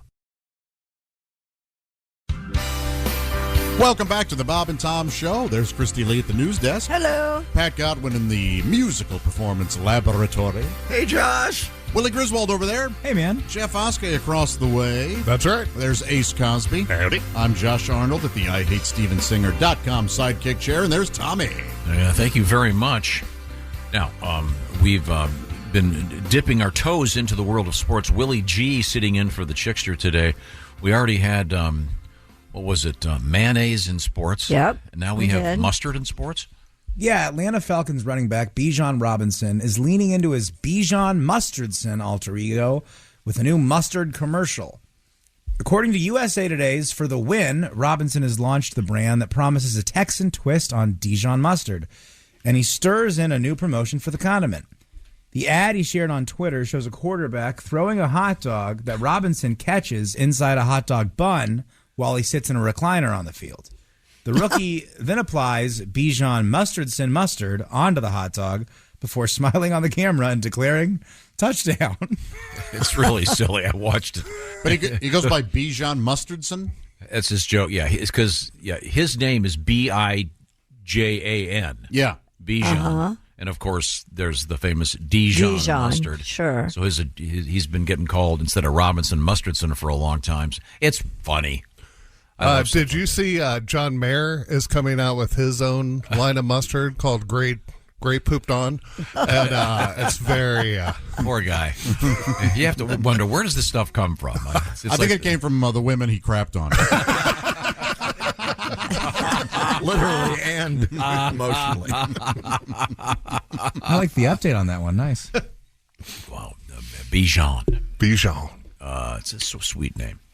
What other names are out there that are automatically associated with a product that have taken advantage of that? What do you mean? I mean, they could. Peyton Manning and his brothers could do Manningscaping, kind of a line of. They're probably too much. They probably have. What am I looking for? The word. Oh, I know. Too much dignity. Yeah. To be hawking a pubic hair cutting machine. Make Cooper do it. He'll figure something out. What else is happening over there?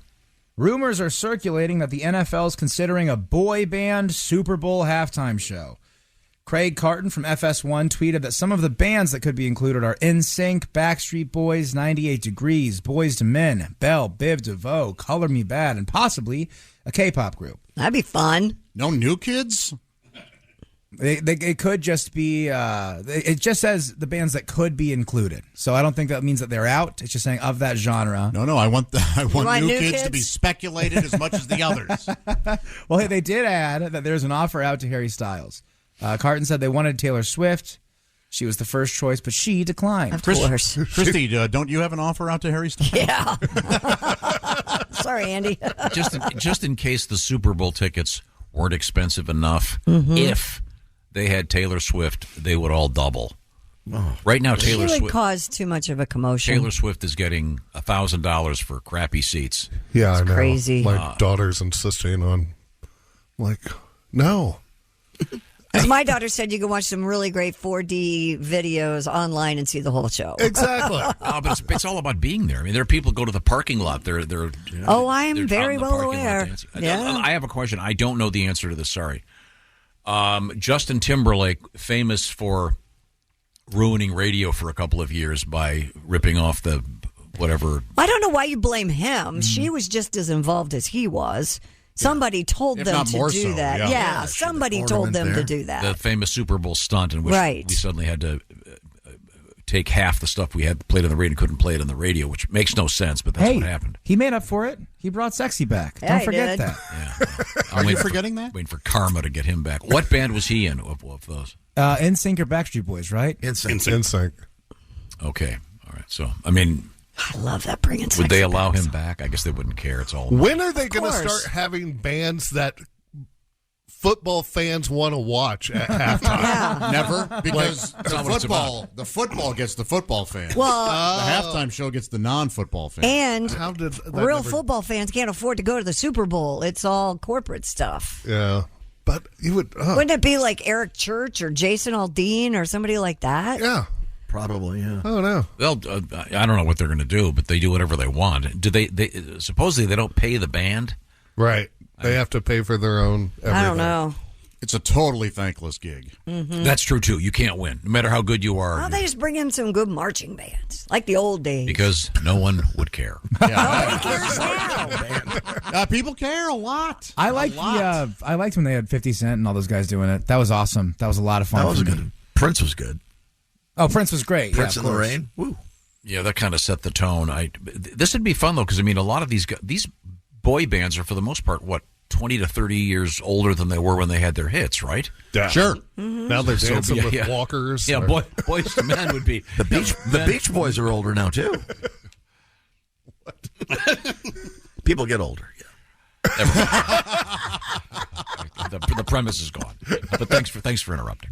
That's what I do. No, I'm just saying these guys, Boys to Men. It's now whatever men to codgers or how old are these guys? These guys are all in their 60s.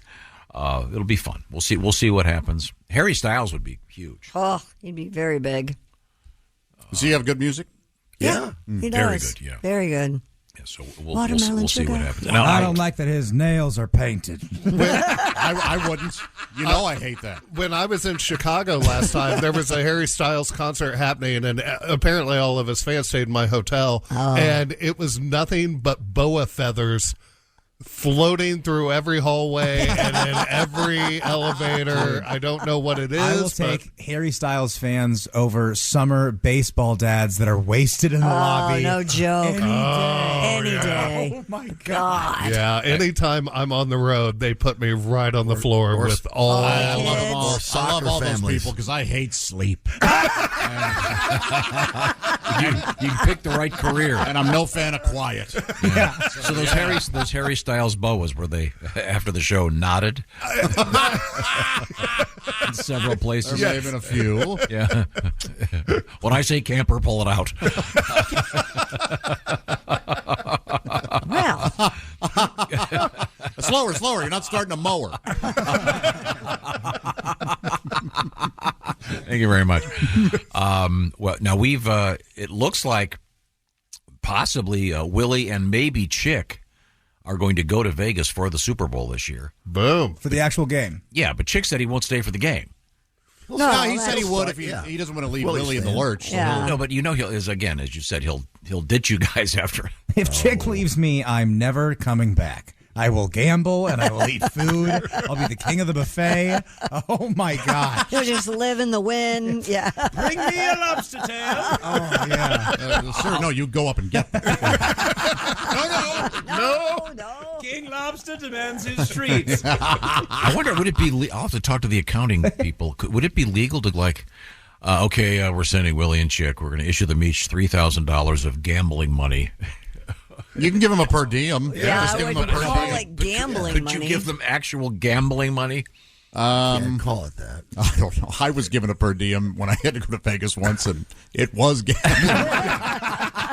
But I had to call and go, can I get more? I need to have food. Right. You just have to line item it as something that's not as bad, like escorts. Oh. Then you can get it paid for. And the Super Bowl it's in Vegas, and that stadium has been up for how long now? About 4 years. Oh, okay. Have you been there yet? No, not yet. Okay, no, but you don't want to go though. I ran this by you last year. Well, there was a reason that I didn't go last year, but this is the new year. So, a new year. So it's a new year for him to say yes and then no. Go. The Raiders are your favorite team. That $3,000 per diem, that's... Wait a second. No, I meant for the whole week. Ace just flies back with all the money still in his pocket. Oh. Every single It's day. a per weekum? Oh. $3,000? Yeah.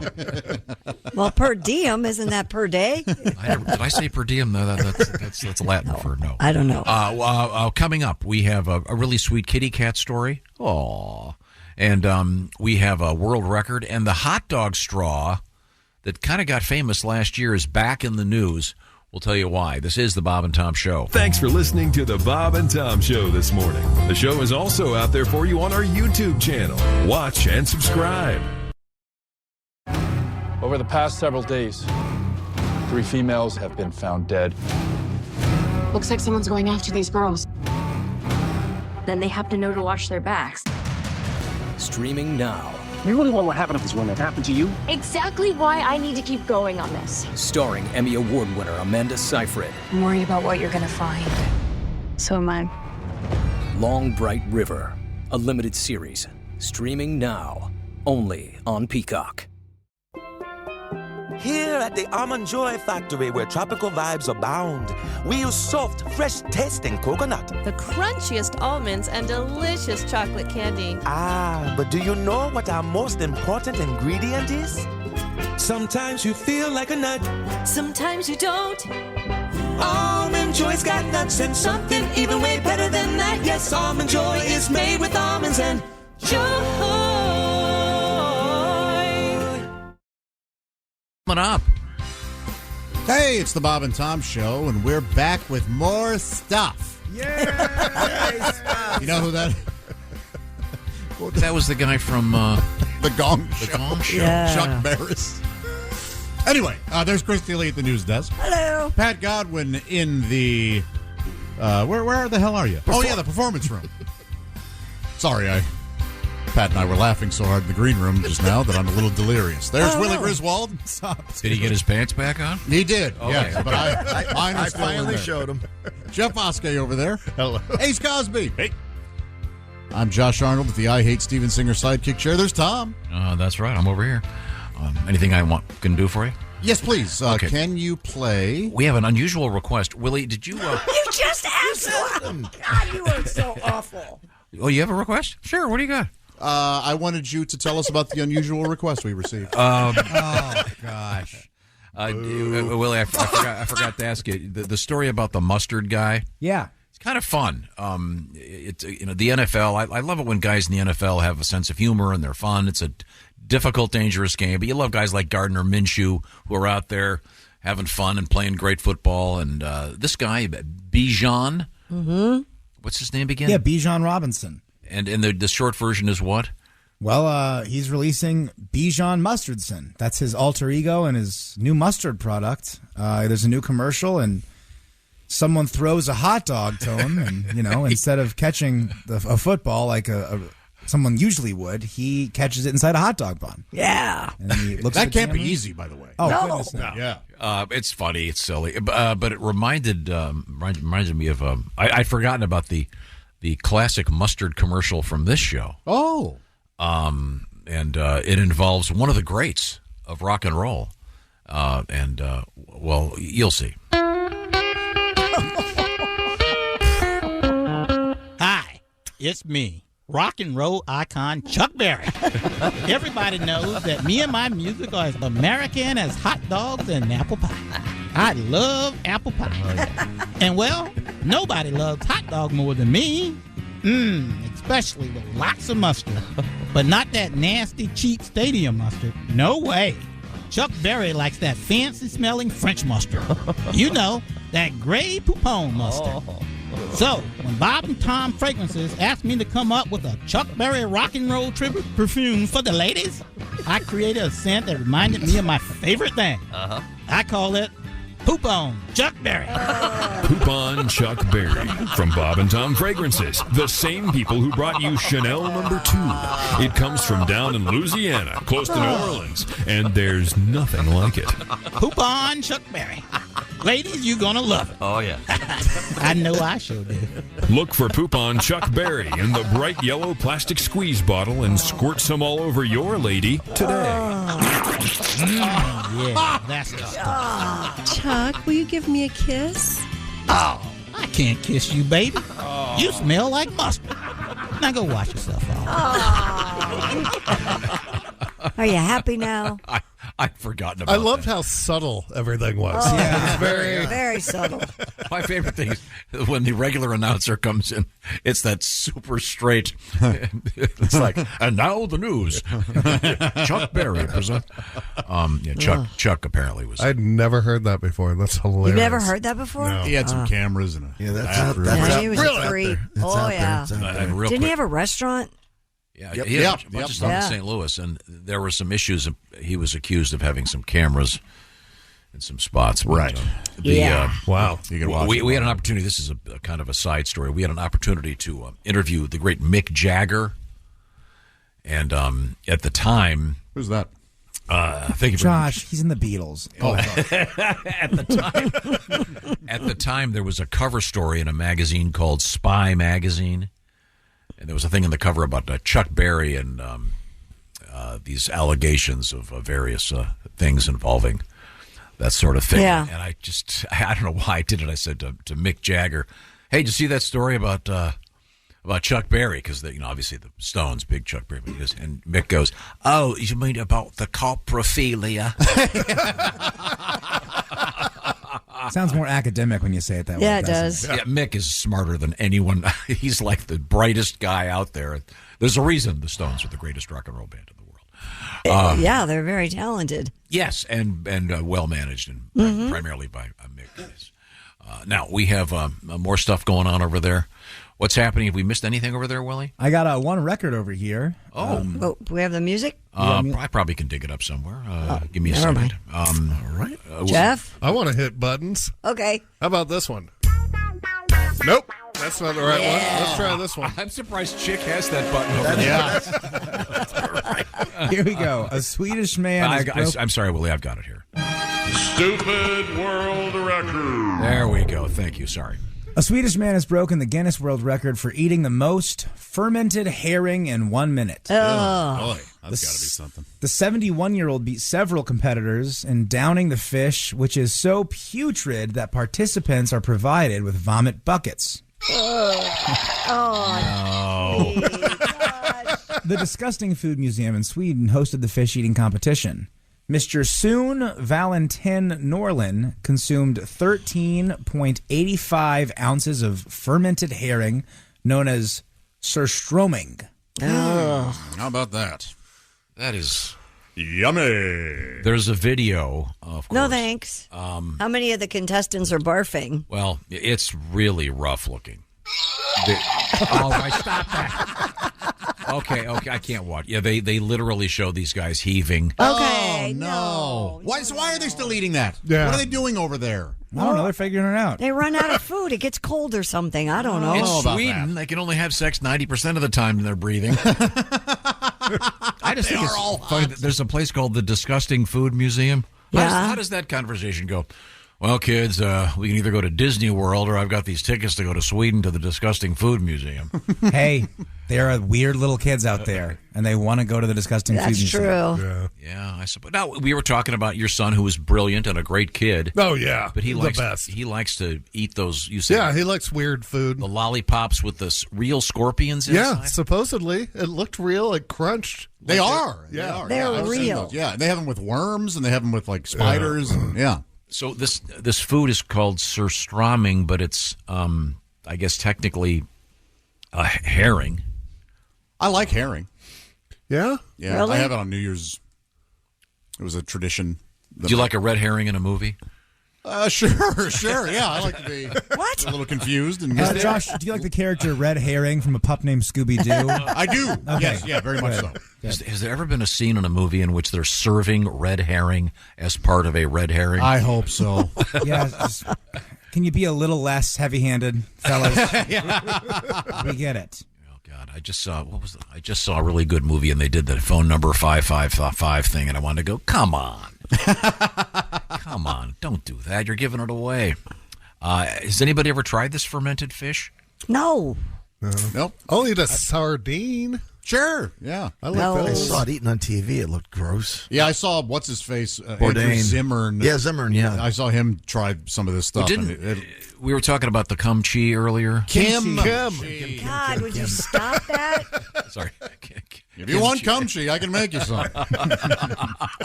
Isn't kimchi like a cabbage that's buried in the backyard? but it's delicious. They used to bury it. Yeah, It's great. Yeah. still do. I guess But in some that's fermented, right? Yeah, absolutely. And I think it's an acquired taste. It took me a little bit, and now I love it. Yeah, it's really good. I wonder if next time Joey Chestnut's in here, we'll have to ask him if he's ever tried this fermented fish that's so disgusting. Oh boy, he'd probably pass on this one. I would hope so. That'd be my guess. Like, what do you win? Yeah, for doing this? I don't know. Like, you got to take the puke bucket home. Oh. You can use it when you get a leak, or cigarettes on the front porch. Let's all walk very slowly. No sharp, no sloshing. So sorry. But coming up on a brighter note, we have coffee in the news. Yay! I like it, but in an odd way, in a very odd way. And Sex on Tombstone's coming up. Oh, that's wait, not the pizza. Not the pizza. No. The actual Tombstone. You ever done that, Josh? Had sex on a pizza? Yes, Tom. I have had sex with a prostitute on a pizza. The meat lover. They finally come together. The Venn diagrams emerged. I ain't paying you to eat pizza. In a graveyard. Okay. You ever put a pizza in the oven and then you hook up and then you have to do chores for about 20 minutes, but then the pizza's ready afterwards and you got to hang out and eat the pizza? No, but my girlfriend and I burned it. We did. We started a pizza, and then and then after that, that was our code word. Hey, you want to burn a pizza? Oh, that's cool. Oh, that's cute. That became our thing. We do the DoorDash race, where we'll order DoorDash and try to get in before it gets delivered. I do that, but I'm so quick. I had to do it with Jimmy John's. Those guys got there freaking fast. I'll tell you that much. I wonder if the guys that do that and the ladies that do that delivery, if they... Oh, they've seen things, Yeah, I bet they've seen everything. Yeah. People come into the door wearing a towel. Sure. Oh, of course. I've had the guy comes to the door and he has to take the photo of the food to prove it, and I pick it up and I go, "Oh, don't worry about it. I have to take the photo." He goes, "No, I have to." Yeah, so, so you're in the photo? Yeah. Holding my boxers with a peace sign and my burrito in my hand. That's great.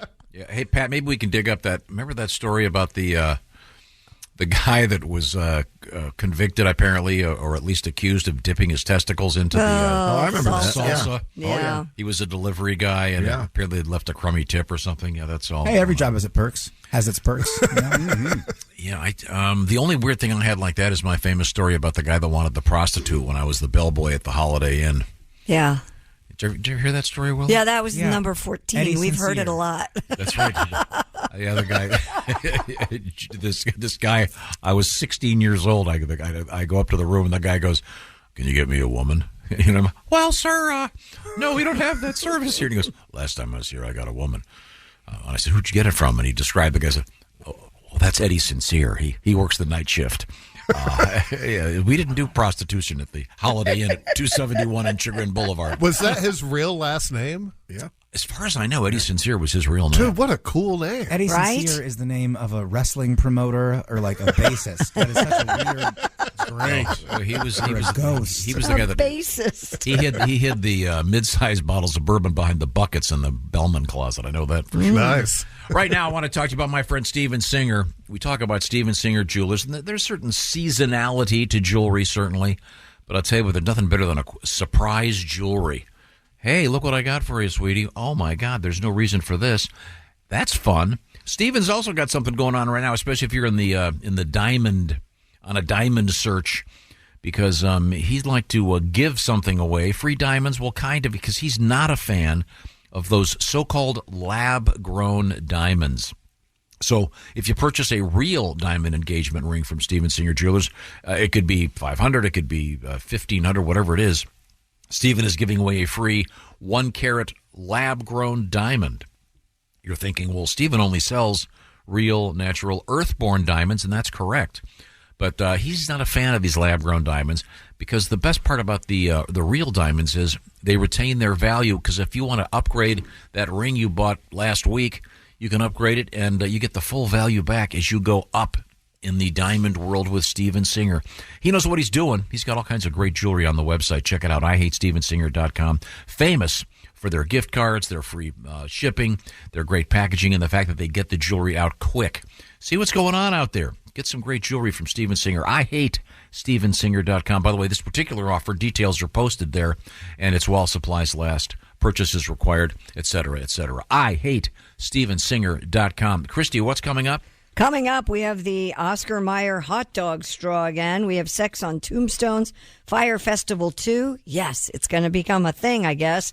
And an 86-year-old man in Maine has been caught using his dead brother's identity for many, many, many years. I bet this happens all the time.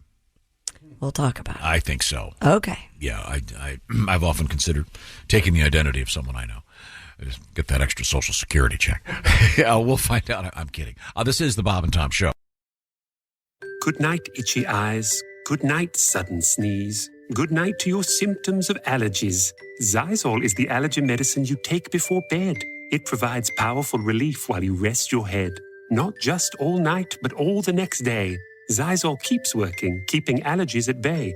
And without those annoying symptoms disturbing your rest, you can wake up the next morning feeling your absolute best. Remember, be wise all, take Zysol. At night. Building a portfolio with Fidelity Basket Portfolios is kind of like making a sandwich.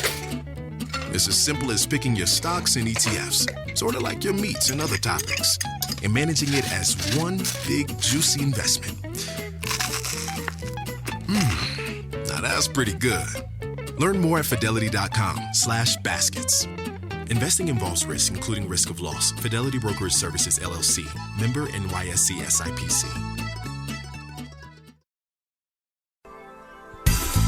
Hey, it's the Bob and Tom Show. Christy Lee at the news desk. Hey. Pat Godwin in the performance room. Hello. There's Willie Griswold. Good morning. Jeff Oskay over there. Right here. Ace Cosby with that joke of the week percolating inside his joke of the week. No, we've changed it. Joke of the month. Fine, joke of the day. I'm Josh Arnold at the I Hate Steven Singer sidekick chair. There's Tom. That's true. Now, Josh, you said something really interesting. You were discussing an era in which you were in a relationship with a woman. And you, as I recall, if I can get the story, you were involved in some form of intimate activity, and you had placed a pizza in the oven. And apparently the concentration required to complete the activity was such that you forgot that you had a pizza burning in there. Yeah, we ended up burning the pizza. But and as much of a tragedy as I'm sure that was for you at the time. Oh, gee. You did it wild. Worse. What? I had something for you. Go ahead. You did it while the pizza burning. Boy, thank God that got a laugh. Did you just so you want to order Chinese? Did you guys just get food? Was there another pizza to eat? I don't remember what we ended up doing. Honestly. Had you It was lost so your good appetite? they just fell asleep. Yeah, that's the best. We had to have gotten something. But what was interesting to me, then you said that from that day forward, for the duration of that relationship, when you would say to her, hey, your code word or her code phrase, I guess, was, hey, you want to go burn a pizza? Yeah. That's kind of sweet. Yeah, and then she would also, because girls talk, and Sure, of course. she said that she would tell her friends, yeah, Josh and I burned a pizza last night. Oh, that's that cute. Kind of Did you guys ever really have like a long distance thing, like a sexting thing? You'd be like, hey, baby, I'm making a personal pizza right now. No, sadly, no. Yes, I was hoping we could get the 7-inch tonight. No, but that's a fun phrase. Yes, yeah. And does anybody else, Jeff, have you ever had a thing with a particular woman where you'd say, hey, and you'd something like... some couples say, we need a date night, that kind of thing. I've had, you want to snuggle, that was our big thing. Oh, okay. Long time ago. But I mean, if you're at say you're at some event, some social event, and do you ever... We have to go let the dogs out. Right, yeah, do you have a code? I had... say flamingo. If you can sneak flamingo into a conversation, that means let's get out of here. And, or just let's get coffee. Texting, hey, let's get coffee. That would be like a code word. I had one that didn't work. Oh, yeah? You want to roast a pig? Well, that bombed. She didn't care for that, huh? No. I thought you were going to say, you want to do it? Pat just sends a picture of him with an apple in his mouth. Yeah, if anyone listening has one, I'd be. Do you have a secret code word? No, I think it's so. Hey, want to make baby number 8? Yeah. You want to do it? Hey, look at this, baby 8. If anyone has one, I'd love to. You can email us bobandtom at bobandtom.com or text us or whatever. Get the app and just. I guess my lady, ours is the kids are gone, but we usually that just means we can go take a nap. Yeah, I bet We're like, we make it into the bedroom, but we usually nap. Yeah, we usually fall asleep. Y'all remember Ace's so-called code phrase when he's. It's time. It's time. That's a good one. Wow. Yes, you can take off the dishwater gloves and service me. Oh, why take off the gloves? Oh, that would feel creepy. Okay. That's the latex gloves. That's a whole fetish thing. What? Oh yeah. Go on Pornhub and type in latex. For a woman to wear or the guy or both, what? Some people like getting spanked.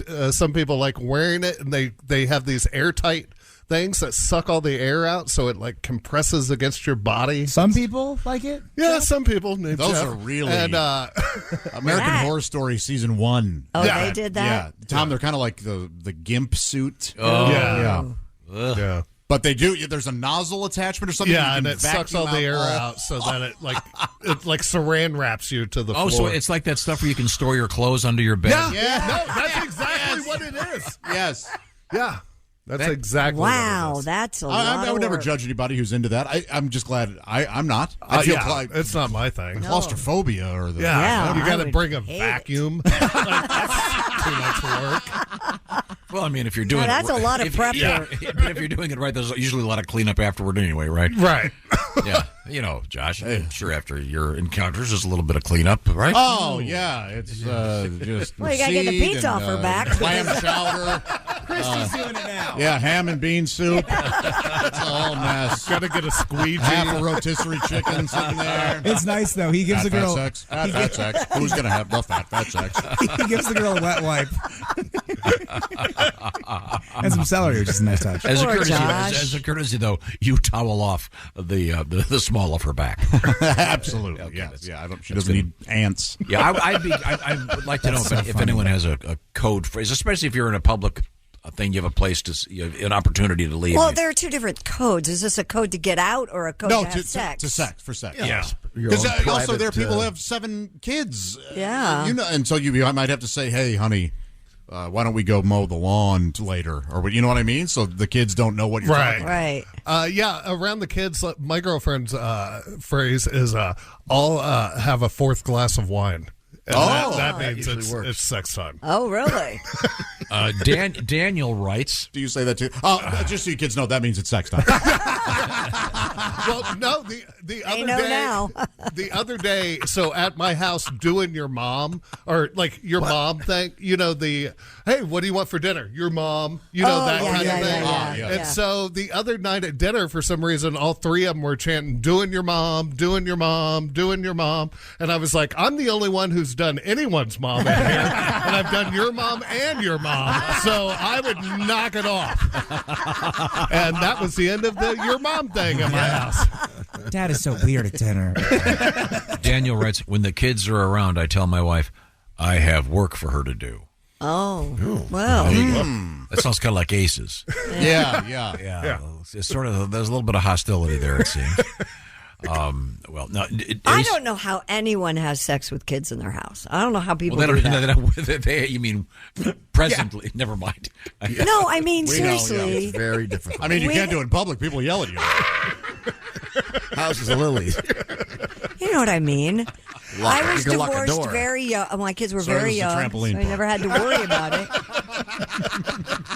it. Did you have code words when you've had sex with kids in your house? Not very often. I mean, my kids were very little. When I got divorced. Adjust the phrasing of that. I can. Yeah. You've slept with children. I had a rule, Josh. I'm still not getting the phrasing right, am I?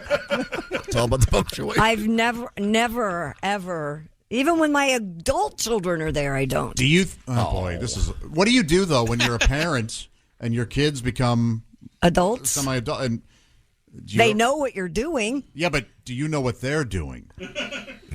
Oh God, I don't want to know. I don't. Yeah, I mean, at some point it gets reversed, doesn't it? Yeah, it does. Yeah. It would be awkward. Really? Did you ever hook up with a girl while you were living at your dad's house? Yeah, all the time. Are you kidding me? Yeah, but see, that I had a ranch house then, and it was. The bedrooms were separated. They were really far apart. And I had a lofted bed, so he would just kind of wander on in there. Hey, what's going on there? And never see up high. Get out of here. And then he'd go, do you guys want any pancakes? He would always make pancakes. Willie's bed, which I had to part with, it was like 7 feet off the ground, and it was built of a beautiful. I had a guy that literally had all this wood. He'd been sitting around for 40 years in a barn, and they hand hewed it. Oh, it was so cool. Why'd you get rid of it? I gave it to a charity. But I think they were going to cut the legs off and make it a regular bed. And that charity was Pat Godwin.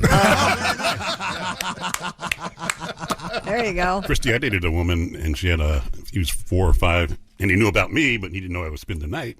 And I had to perfect the slide off the bed to the side. Oh, God. I come in the bedroom. Oh, yeah. No, see, I never allowed that, ever. No one ever spent the night at my house when my kids were home, ever. Well, the good part with us, we have our kids every other week. And so I have a kid-free week, so that's when we get all of our stuff in. Right. And then on the weeks the kids are there, you just dial it back.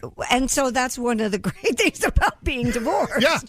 Here's a couple with a code phrase. Let's nap with the kitty. Again, these phrases have to be very careful. And this is, can I get a shot at the title? Oh, I like that. I want to know the story behind that one. Me too. Yeah. I got a couple over here. Similar to that one, except rather than being a boxing analogy, it's wrestling. He goes, I asked my girlfriend if she wants to wrestle naked. Well, that's not enough. That's not. I think people know what that means. Yeah, you couldn't really say that over the dinner table of the other people. Okay. Excuse me, Father. We have to miss half the sermon. We got to go wrestle naked. That's code. Yeah. We're ready to rumble, so to speak. My wife had a dream, writes Joshua. About me? That's cool. No. About this. Joshua's our writer. My wife had a dream about spilling milk in the kitchen, and it led to us doing it in the dream. Oh. So from then on, we started to say, hey, it's time to go spill the milk. Oh, that's cute. I like that. It's kind of gross, though. A little graphic. Yeah. Except when it was bad. And then he would look at her and go, what, are you crying over spilled milk? There's no crying in sex. Gina goes, my husband would say to me, let's go do the laundry. Okay, that's good. Put a load in. Yeah. Put a load in. That's subtle. Yeah. No, Pat, are you a front loader or a... Hey. Answer the question, Pat. They don't make a back loader. Top loader. They got a top loader. It's either top or front. Yeah. And I think that judging by some of the videos I've seen, there are fellows who are definitely top loaders. Wow. What videos have you seen? Go more into that. None. You're going to need a towel for that, sir. He doesn't watch any videos. Okay. Here we go. My wife and I were cleaning the house one time, and one thing led to another, writes Tyler. Our code word now is, let's clean the kitchen. All right. So, yeah. Although, again, it would be awkward if you were at some elegant dinner event and you're just finishing the creme brulee. Hey, baby, you want to go clean the kitchen? Yeah. They're going to figure it out. Mm-hmm. When you said that you watch videos, could you imagine my dad trying to find porn? He can't even watch Hard Knocks when he wants to watch it. Yeah. He would try to watch porn, and he would have it playing on the front of the security system. I was trying to watch Hard Knocks, and I finally gave up when I lost my erection. But no, I still haven't figured that out. I got yelled at the other day because I've got to have someone come over and teach me how to use the television set. Why don't you have your kids teach you? They know how. They don't have the patience. Well, he's given up. Now, I meant the little ones. We do have some more news. What's going on over there? Oscar Mayer debuting the official hot dog straw.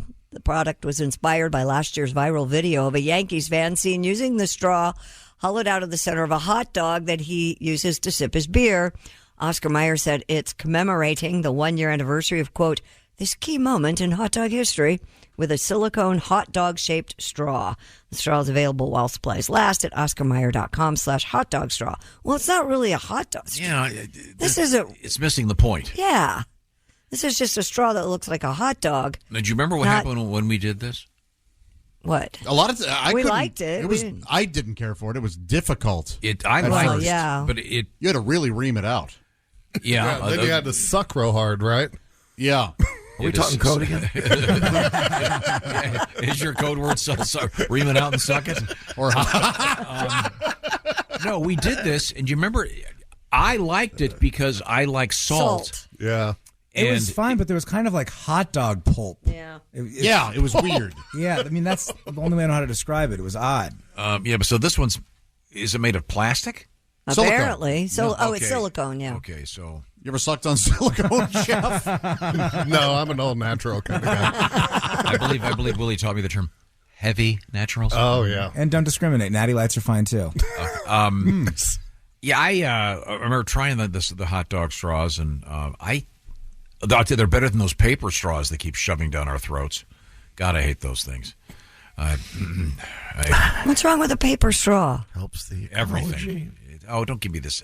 I'm not going to kill any turtles. Wrong side of history. There's no way that a plastic straw is going to end up in a turtle's nose from here. Hey, can I tell them about this morning? So this morning, I'm going to do it anyway. So this morning, Tom goes, I had a gigantic box of straws in here, and when they switched around the thing, I could not. Could you go see if there are any straws in the building? And I walked to his coffee mansion or whatever we would call that in the green room. They're right there. And there's a gigantic box of straws sitting on I his. didn't know they moved them there. Oh, my Lord. I know, it's this weird thing where you have to, like, open your eyes and look. Like, you can see they weren't even behind anything. They were like, right in the top of the box is ripped off, so you can see 100 straws from the top. The classic plastic straw? Yeah. Do they bend at the top? Yeah. Let's see. You like the No, these don't. I have those too. I don't know where I put them. I like that. I like the real big ones though. Do you know that he cuts them? He cuts them with a. He cuts the straws with scissors? I didn't know that. What, to get a better length? It just, it depends. Yeah, I like You're getting weirder every day. Interesting. I think it's important to be able to customize things in this world. I am glad that you have the freedom of choice, yes. And I'm not customizing, I'm not making the straw. Now, do you have straw scissors and cheese scissors, or do you just have... I hope so. Share the... These are my scissors over here. Pellegrino tastes like cheddar. And I do want to... Pellegrino cheddar is a great drag queen. We were talking earlier about the fact that when you make cheeseburgers and you put the square things on the round burgers, I take scissors and I cut them around, and then Then I take Do you discard the cheese or do you No. pile it on top? No, you pile it on top. Okay. And All then, right. and then you put the top on the pan or the grill, and then the cheese melts. You got to get in there quick though, otherwise it drips down and it gets in your charcoal and it's a mess. You know, Willie, I feel really sad for you some days because you didn't know your dad before he went crazy, and I did. Mhm. He was a great guy. He I was heard he so used to be cool. fun, yeah. We hung out. Yeah. We would party. Oh, we yeah. would do these Fun. wonderful, great things. I've seen the now, pictures. Cigarettes in his mouth. Sure, I've seen them. Someone should come out with a American cheeseburger cheese that's round. I can't believe they don't. They have to. Maybe they have Why? it out there. It doesn't bother anybody. It bothers him because the corners are. It's not elegant. You're eating a cheeseburger. You don't have square tires on a car, do you now? I do, but it doesn't go. I won this argument. Look at you two go. We're tired. Nothing funnier than being right, is there? Boy, you Chuck Darrow over there.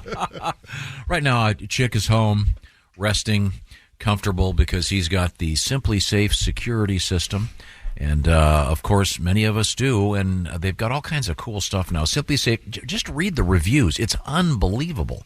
It's one of the most well-reviewed things of its kind out there. Simply Safe, we've been talking about it for a long time. In fact, a long time, Chick was the first one to get one, and he was talking about it way before they became sponsors on our show here. Here's an interesting stat. The average break-in lasts 8 to 10 minutes, so fast response is crucial. That's why Simply Safe Home Security has launched its breakthrough technology called 24/7 Live Guard Protection to help stop crime in real time. And now Simply Safe professional monitoring agents can actually see, speak, and help deter intruders into your home with the new Smart Alarm wireless indoor camera. Find out what it's all about. You install Simply Safe yourself, and you can get what you need for your particular situation. All kinds of alarms are available, and cameras and smoke detectors, carbon monoxide detectors. Do the right thing and make sure that you've got your house so that it's safe for you and your family. Right now, by the way, Bob and Tom Show listeners get a special 20% off any Simply Safe system when you sign up for a free month trial of Fast Protect monitoring. This is a special offer for a limited time. Once again, visit simplysafetom.com for this special offer. simplysafetom.com. If you don't believe me, just read the reviews. There is no safe like Simply Safe. Coming up, we have skydiving. We've got kitty cats. We have dung beetle news. That's right. Boy, is there a cover band of the Beatles called the Dung Beatles? Scatological versions of I Want to Hold Your Turd. Okay. There is. This is the Bob and Tom Show. Got something to say? Send us an email. bobandtom@bobandtom.com. This is the Bob and Tom Show. Hey, it's the Bob and Tom Show. Christy Lee at the news desk. Hey, Josh. Pat Godwin in the performance room. Hello, Josh. We were talking tennis in the green room. Were you? Indeed, yeah. It turns out he and I know nothing about it. There's Billy Griswold. In tennis, 15 points is 1 point. In case anybody out there was gambling on tennis over the weekend and thought the underdog was going to win. Oh. Love is nothing. Yep. Love is everything, Christy. Not in tennis. A man who knows that is Jeff Oskay. That's right. Does someone love you enough to deuce the to continue the Texas tennis analogy? There's Ace Cosby. Number 3 singles in my high school. Is that right? Yeah, really? Mm-hmm. There were only 3 people on the team, but I'm Josh Arnold at the I Hate Steven Singer sidekick chair. And Tom, we've been talking sex codes, haven't we? Well, you had a great story. Thank you. It was a very good story. You were, It was. You were involved with a lady, and one thing had led to another. And although you had placed a pizza in the oven to cook, during the moments of intimacy, it turned into quite a long siege. And by the time you emerged, the pizza was burned. Yeah, it was. So from then on, your code would be, "Hey Josh, you want to burn a pizza?" And that was her sweet way of saying, "We can go make sweet love." That's right. Yes, and that's a great code. That's fun. Yeah, and we've asked people to send us theirs. You have a couple over there? I have one. This is from Mike. Want to go to Walmart?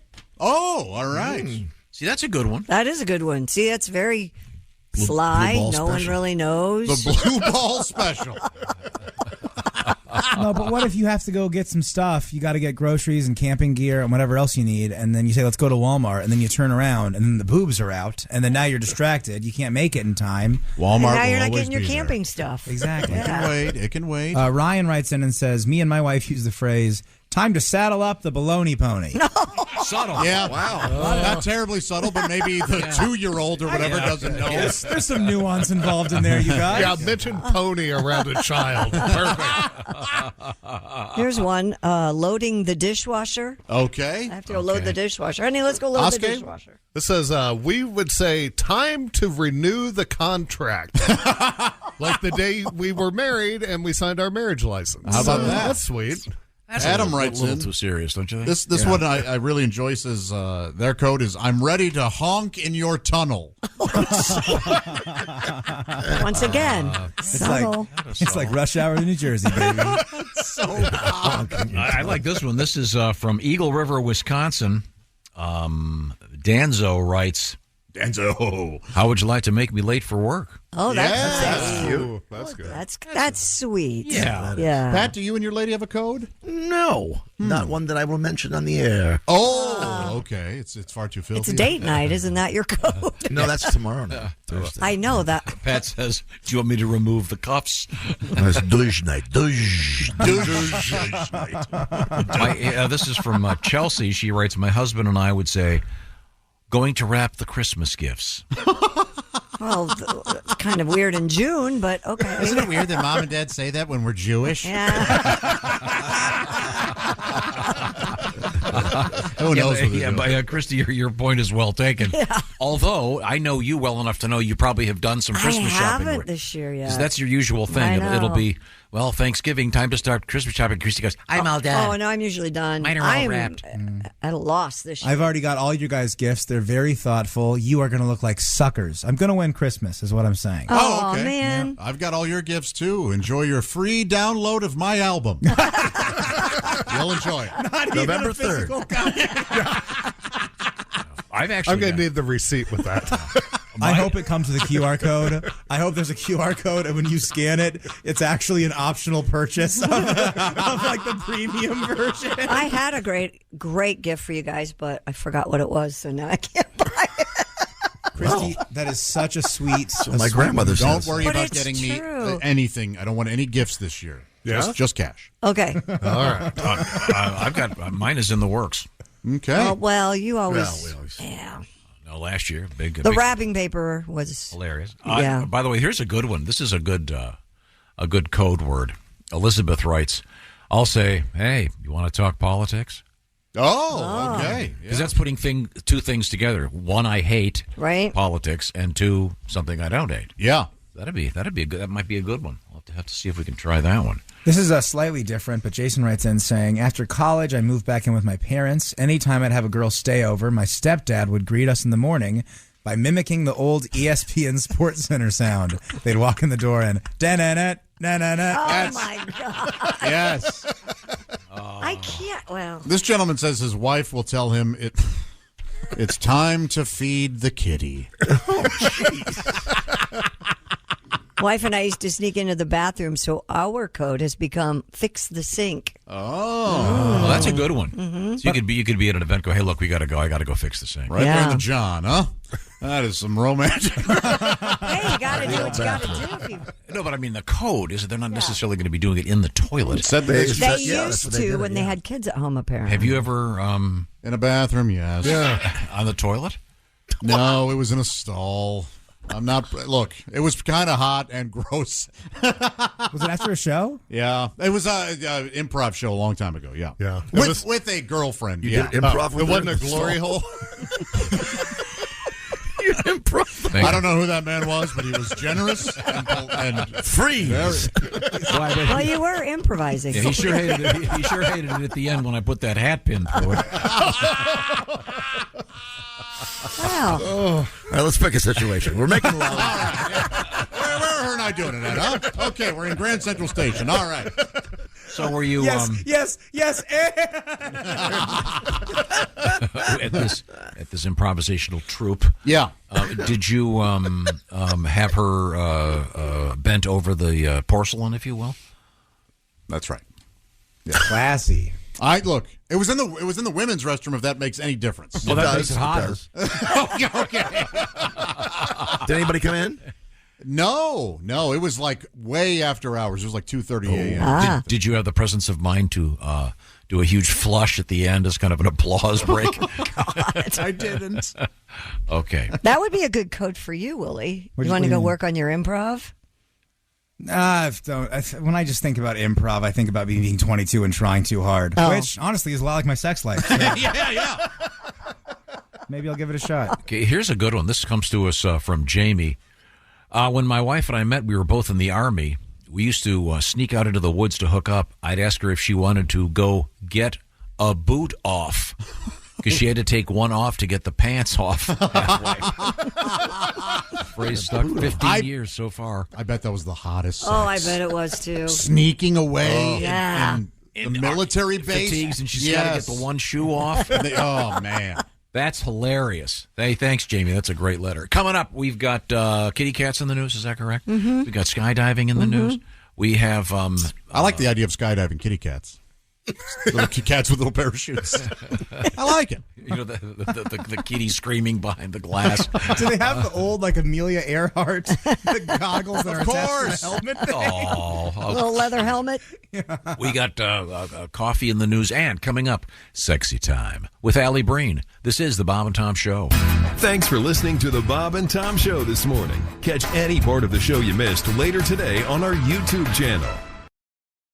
Every cup of Nespresso coffee is an invitation to transform your morning routine into a ritual you can treasure each and every day. Using the Virtuo Pop, a simple touch of the button freshly brews bold aromas and a rich, velvety crema layer for delicious cafe-quality coffee at home. Whether you enjoy your coffee hot or over ice, every sip, every morning is unforgettable. Nothing tastes like Nespresso coffee. Visit Nespresso.com or our app to explore our full range of easy-to-use machines and coffees not found anywhere else. Find out what's going on. Hi there. It's the Bob and Tom Show. There's Christy Lee at the news desk. Hi, Josh. There's Pat Godwin in the performance room. Hello. Willie Griswold over there. Hey, man. Laughing at my mistake. When you make mistakes, it's very funny. There. You don't try to correct yourself, but you get this boyish look in your eye like you got in trouble, but no one's going to do anything about it. There's Jeff Oskay. Hello. Ace Cosby over there. He's funny every day. Well, thank you, Ace. Jessica... Felt like a dig, Ace. Thanks for that one. Jessica Alsman has joined us. Hi. I'm Josh Arnold, the IHateStevensinger.com sidekick chair, and there's Tommy. Thank you very much, Josh. We have been discussing a code phrase that started with Josh when one evening you burned the pizza that you were cooking because you were so caught up in sex, to be quite frank. Yeah, frozen pizza cooks in 14 minutes. Don't give him that much credit. No, I'm on anxiety meds. It takes way longer than 14 You got to minutes. preheat. Yeah. So we've been asking what your phrases are. What was the one guy said? I'm going to Walmart. Yeah. Let's go to Walmart. Want to go to Walmart? And if she says no, does he go to the self-checkout? Yeah. Got a bunch of them here. Tom, let me. Oh, go ahead. This comes to us from Tyler. We used to say, I'm looking for our keys. That was our code. It all started when we were, in fact, looking for keys. One thing led to another. Since then, we'd ask one another, hey, you want to go help me find my keys? Oh, that is a cool. So they were legitimately looking for keys, and then they were like something happened, sort of bumping into each I other. guess. And, you know what? Why don't we? Tom, let me know if you get this reference. My wife and I used the term flux capacitor. Sure. Oh, yeah. Would you mind helping me check the flux capacitor? Yeah. That's from Back to the Future. Yes. Sure. Yeah. Wow, that's a good one. That's nice. Andrew says, I've been married for 13 years with 5 kids. My wife's sex code is get your hands off of me.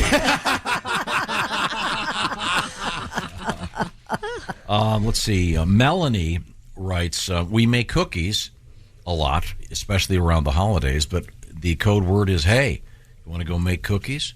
Okay. That's nice.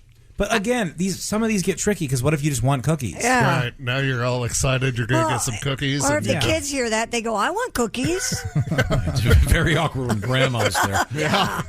Grandma wants to make cookies. She makes the best cookies. They're a little dry these days. Hey, she's a pro, though. She's been making cookies since Truman was in office. You know? She gets it. I could just tell Don, I'd be like, hey. That's your boyfriend? Yeah. Remind me to take my vitamin D later. Something like that. Or, hey, remind me to take my vitamins later. Is that what you say? Yeah. Oh, okay. If we're like in public, because I'm trying to make him blush. But Gotcha. Remind me to take my vitamin D. What does that stand for? Because you can just stand in the sun. No, vitamin D is very important. You should take it every day. Indeed. Yes. Here we go. Here's one. She says, we need to go over the water bill. Oh, wow. Oh, okay. Yeah, there's a bunch of variations on that. Here's one. When we want to go to the bedroom, we'd say, hey, honey, it's time to go over our finances. See, all of these are stress inducers to me. Yeah. Like, if I heard that, I'd be like, oh, well, there goes the day. Got to work on the budget again. Perfect. Apparently my flux capacitor's broken. Yeah. I thought my electric car didn't even have that. Here's a weird one. My wife says, let's stick a knife in the door. What? I wonder if that jams the door closed or something. Says we had no locks at the time for our bedroom. We used to put a butter knife in to jam it so the kids wouldn't come in. Oh, I see. All right, yeah, that's cool. That's a personal story there. Yeah, that's good. Yeah, I didn't at first. Want to go stick a knife in the door? Wow. Plus, it's got underlying violence. Oh, sorry. No, but it's also got penetration. Yeah.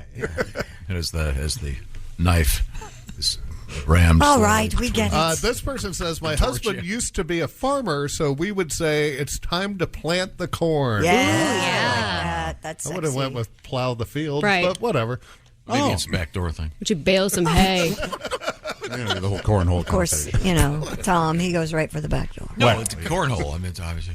I'm sure that's what they meant. No, I'm sure they didn't. Right now, You it's could have planted time. soybeans. We don't Time know. for a palate cleanser as we get ready for sexy time with Alli Breen. It is time to once again cleanse the palate. Who's that sexy man with a deep voice? Ace Cosby, here he is with his joke of the day. What would Sir Paul McCartney say if you ever met an octopus? What? I want to hold your hand. That was Ace Cosby's joke of the day. I want to laugh. Yeah, you better carry it out. Never really finished it. Thank you very much, Ace. Coming up, as I mentioned, sexy time with Alli Breen. And by all means, send us your code phrases. It's very interesting. I like the noises. You said there was an ESPN one, like the da-na-na. Yeah. Some guy's stepdad, whenever they're staying together, whenever the kid brought a girl home, he'd go da-da-da, da-da-da. I like that. Just start making random noise like the Waynesboro doodaloo, doodaloo, doodaloo, or something to signify like, let's go. I'm going to start carrying around a little recorder, and every time I'm ready to have sex, I'm going to look at her and play the Law and Order gavel. Dong dong. Well, the Seinfeld thing. Don't you have your little sound effects machine? Yeah, but nothing. Anything would be good for that? Just try one at random. See if it would be good for. Hey, baby, you ready? Uh-oh. Oh, I guess not. You're losing an erection. Can you dial in the sound effect, or are they just in a random order? No, they are labeled here. This. all right. This I could play at a certain moment. Yeah. Yeah. Goal. No, but then you could get like a Pavlovian thing going on, and then you're just trying to go watch a soccer game, and you're boned up the whole time, right? You got to be careful with that. Yeah, you do have to be careful. Ole, ole, ole. We have time for a quick news story from Christy. Have we missed anything? An 86-year-old man in Maine faces up to 20 years in prison after being found guilty of using the identity of his dead brother for 50 years. According to court records, Napoleon Gonzalez of Etna took on the identity of his brother Guillermo, who had died as an infant in 1939. WGME News for me. Give me the news. Better. reports that over the years, Gonzalez allegedly obtained multiple passports and collected Social Security benefits under his brother's name.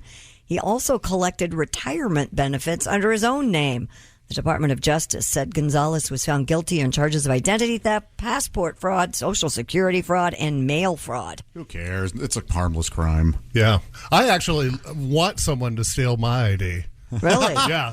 They could only help my credit score. Like, that's the worst that's going to happen. And this guy's how old? He is 86. And let's see, 20 years in prison. In other words, life. Yeah. I want everybody to know, and any government officials out there listening, I don't care if you know this. I will do my best to commit any sort of Social Security fraud I can. Really?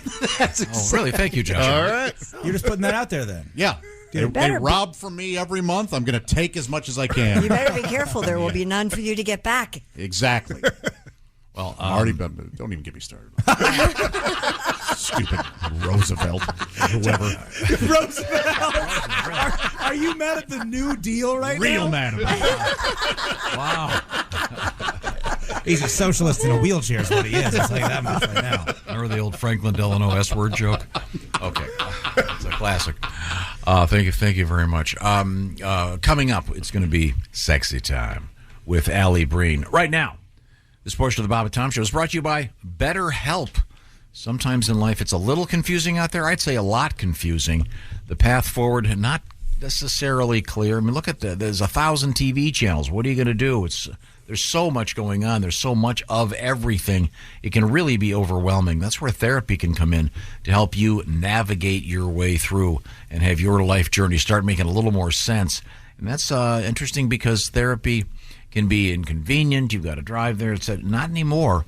BetterHelp is an interesting thought. They're taking contemporary technology and applying it to therapy.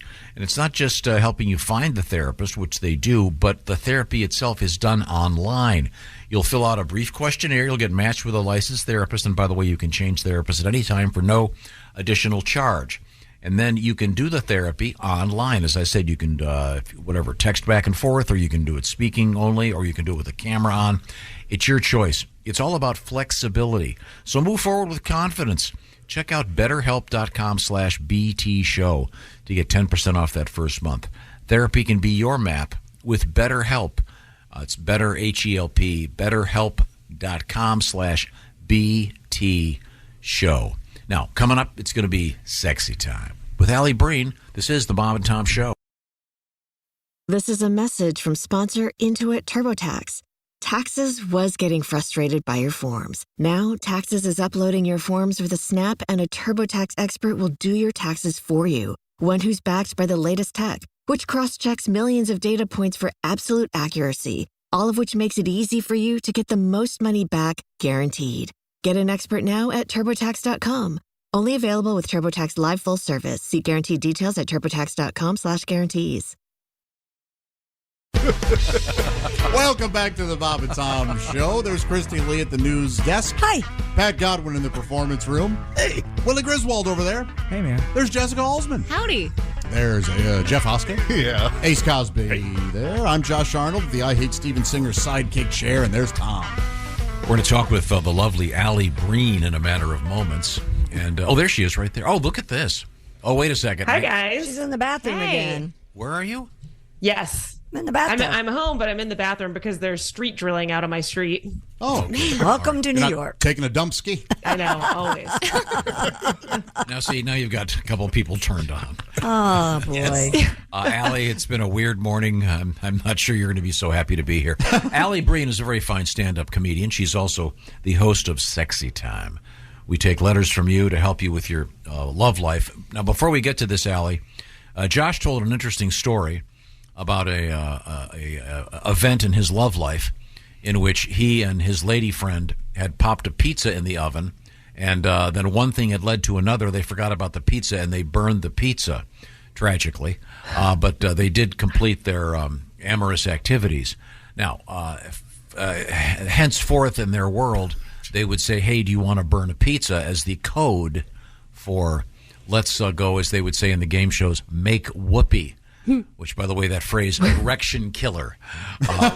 Yeah, it's a creepy one. Have you ever had a phrase with your boyfriend where kind of a code? He's an actor. I don't think really. Hey, I mean, do you want to audition the big fella? Since I've never. Want to go over my lines? Hey, maybe he said that to me. Hey, you feel like talking into the mic tonight? Yeah, I don't think we've actually ever. I don't know that I've had a real phrase. Maybe in the moment we've had one, but since I don't have kids and you know, it's like, you want to have sex? But I mean, if you're at some event, some black tie event, and it's boring, and you want to get going, you could say to them, "Hey, I hear it's open mic night at my house." Oh, exactly. Kind of a comedy phrase. Yeah. Or I wish that we had something. You can see I've got a new 20 I've been working on. Something comedy related. And she says, I'd like to perform for a big crowd tonight. Wait a second, you didn't hear him, Allie. What was it again, Josh? She goes, good, because I have a tight 5. Here's a guy. Norman writes during football season. We used to take you can really advantage turn of halftime. anything into a sex innuendo. Sure. Yeah, you can. Absolutely. We do it every day. I was going to say, you want to water my flow. Like anything can turn into a sex innuendo for Sure. the most part. But I feel like people know what you're talking about. But both parties have to know what it is, so if it's a good secret code. What's Norman's code, Tom? This is a pretty good, it's halftime. It's halftime. Oh, that's good. Except there's no way to explain that when you're at some elegant event with a black tie. Well, we got to go home. It's halftime. Yeah, that's true.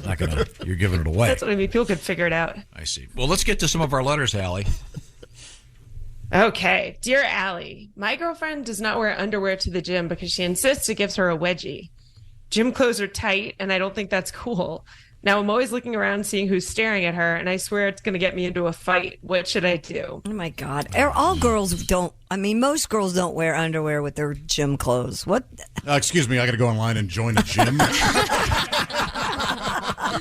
I was wondering that. You think that's true, Christy? Yeah, I think it's true a lot because they're built in. I mean, if you have yoga pants, it usually has a liner in it or workout shorts. You don't get front wedgies? Some people do if you don't buy the right size. Here comes old tarantula mouth. They're tight enough on the thighs and stuff. They don't really wedge up in there. I got you. Veggie style. But I mean, this guy, he's got apparently an attractive lady friend. He should be happy that she's staying guys healthy. are looking at her. What staying the heck? healthy and working out. Was he going to get in a fight because some guy thinks she's cute? Yeah, exactly. Even if she's wearing underwear, guys are going to stare at Exactly. Like underwear or no underwear, we're still going to stare at her ass. You're lacking a healthy amount of self-confidence. Exactly. Be a little more secure. Yeah. now, if she's wearing big ball shorts, like basketball shorts, like a dude or something, or really tight, like short shorts and no underwear, as opposed to like leggings, then it's like a free for all. If you're upstairs on the treadmill and guys are staring up at her, that makes sense. You know what I mean? Jeff, you're right. She could be wearing a snowsuit. Right, exactly. And she's going to be stared at. She's an idiot wearing a snowsuit. You need to, dude, she likes you. Get over that. Yeah. You're fine. Just be happy she's taking care of herself. Yeah. There you go. There you go. Give her a nickname. Yeah. Hey, Camel Toe. Camel Toe. Something That's subtle. a sweet one. Yeah. What do you got, Allie? Dear Allie, my 50-year-old girlfriend is really into New Kids on the Block. Oh, they had a She'll bunch of travel hits. by plane for a full weekend by herself to see them. Otherwise, she's actually really normal. But is this too crazy for an adult to behave this way? No, it's great. Yeah. I love it. I think it's great, too. I love it when people have something that they're really I into. wish I had something. I mean, the closest I've ever come was flying to London with Godwin to go see Eric Clapton and Cream. That was fun. The Willie and I went to Dallas to see Eric Clapton. There seems to be a theme here. Yeah. I've gone to a lot of places to see Eric. But yeah, I think it's great that they've fandom, whatever it might be, whatever you're into, it's so cool. I traveled a lot to see Adam Sandler just because he hit That's the it. road. It's like, holy crap, this is like my childhood. It's great. Fandom. So yeah, she's living in that childhood fandom That's stuff. fine. It's cute. I mean, it might be different if it were something really weird and awful. Or if she was hooking up with one of the guys in the band, then it would be a problem. Right. Right. I mean, there's worse things, you know. She could be a furry. She could be a fan of the New England Patriots. Oh, I forgot to tell you. Oh. My girlfriend sent me a picture of a furry last night. They were having dinner at a really nice restaurant. And this guy walked by wearing a polo shirt and jeans and a big, looked like a foxtail out the back. Huh. Nice. I'm not kidding. I can show you. I've never seen a furry in the wild. That's I kind hadn't of amazing. either. Neither had she. She was freaked out. She And goes, did she ask "You're if not that going to was- believe this." If that was held in by a belt or was it a She plug-in? did not. She did not speak with the person. Well, that's what it would be, a plug-in, right? Oh, Not necessarily. I think it probably clips on the back. I would think. Must. So, I liked Willie's dig at the New England Patriots. I could never. I'm date from a Pats. Boston. That's uncalled for. I could never date a Pats fan. Really? I could date The hottest girl in the world, you couldn't date her if she was a Pats fan. I couldn't do it. It's 8 months a year. I would just hate her. I would deeply hate her. Man, I bet that would be part of the turn on. Man, that's fandom, dude. Remember that, who's that couple? The guy's got a beautiful southern lilt, and I guess he's real. the political guy. Yeah, he's real Gal? liberal, and she's real conservative. James. Yeah, Carville. Yeah, Carville. Yeah, Carville. That's it. Yeah, that would. I love when people. You know, me too. Yeah, I mean, love that. That'd be hard to do, I guess, but. By the way, Tom's almost sounds like a sex code. You want to go see Eric Clapton and Cream? Oh, yeah. Hey, baby. Want to I go to didn't the pick weight up room? on that when Tom asked me that. That might be a good one. I don't know. Allie, are you a fanatic about any particular artist that you'd go cross country to go see? No, but I will say, I think, when I was a kid, New Kids on the Block, because I was from Boston, New Kids on the Block and the Patriots, Willie. I was pretty big fans of both of them. Which Patriot, Willie? Oh, you were saying Patriots, Willie. I'm sorry. No, it's all feigned as I got older. Well, they say that there's the possibility that the halftime show of this year's Super Bowl, or technically next year's, this season's Super Bowl, may be a series of boy band reunions. Yep. Which would be fun, I guess. I like that. Okay. Yeah, because it was supposed to be Lizzo, and she got knocked out of it pretty quick, I guess. Yeah, they couldn't find a strong enough stage. Issues with support. No, apparently, I guess Lizzo, for all of her, fat. tried to help people with body images and stuff. Apparently, allegedly, was going after her own dancers and mocking their bodies. That's why I have no guilt in making fun of her fatness. Yeah. Okay, sorry. Do we have another letter, Alli Breen?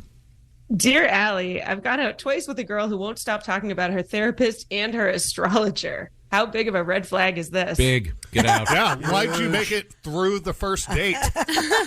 What's wrong with her wanting a little guidance? Mm-hmm. And the therapist is not a red flag at all. That's great. Yeah, that is good. No, it's the astrology thing that got me out. Oh, I like that. Really? Maybe she's like, oh, I'm a Scorpio and you're also a water sign, so we should be a good match. Blah, I'd be blah, like, blah. I need to use the restroom, and 45 minutes later, you'd be like, where's Jeff? And I'm a Scorpio and I would find you. How dare you leave my date? No, who cares? Who cares if she likes astrology? We all do things that aren't real. I play fantasy football. I drink Gatorade when I'm hungover. We all do things that aren't backed by science. These are just things that we try to make our life a little easier. I don't think it's that crazy. It's idiocy. Oh, No, Tom, it's not. in your mind. But I'm going to say break up with this person because somebody else will appreciate the fact that she goes to those people more than you are. Yeah, I've got your Scorpio rising right here. No, Oh, do you really? Oh, that's your wiener. The man who doesn't get innuendo. Oh, man, I don't know that. Allie, what do you think about that?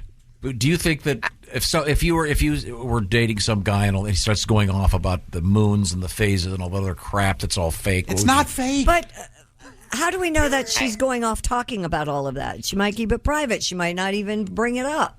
Didn't you say she's talking about it all the time? Oh. It said she's talking about it all the time. That's the red flag. Yeah, that is a red flag. He is like that. It's fine, but talking constantly about it, like if everything you say, it's like, oh, that's a Scorpio. They're such a Scorpio. That would blah, be. blah, blah, blah. Sorry, I wasn't paying full attention. I Also, apologize. today, Mercury will be going into retrograde. So Okay. just a heads That's up. important. Things start getting a little kooky, Gets get a a little little weird, doesn't irritated. it? Yeah, so You'll just notice. a heads up. Mhm. Yeah, could you be more vague and so that you're always going to be right about these dumb things? Okay.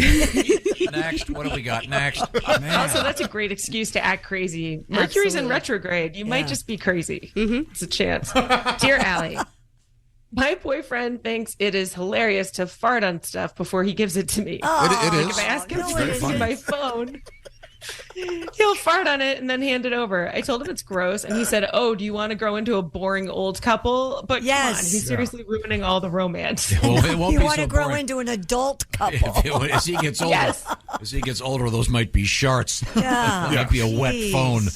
He's an idiot. Oh, But that's not funny after a while. It's so It's stupid. always hilarious. No, Yeah. it's not. You want pink eye?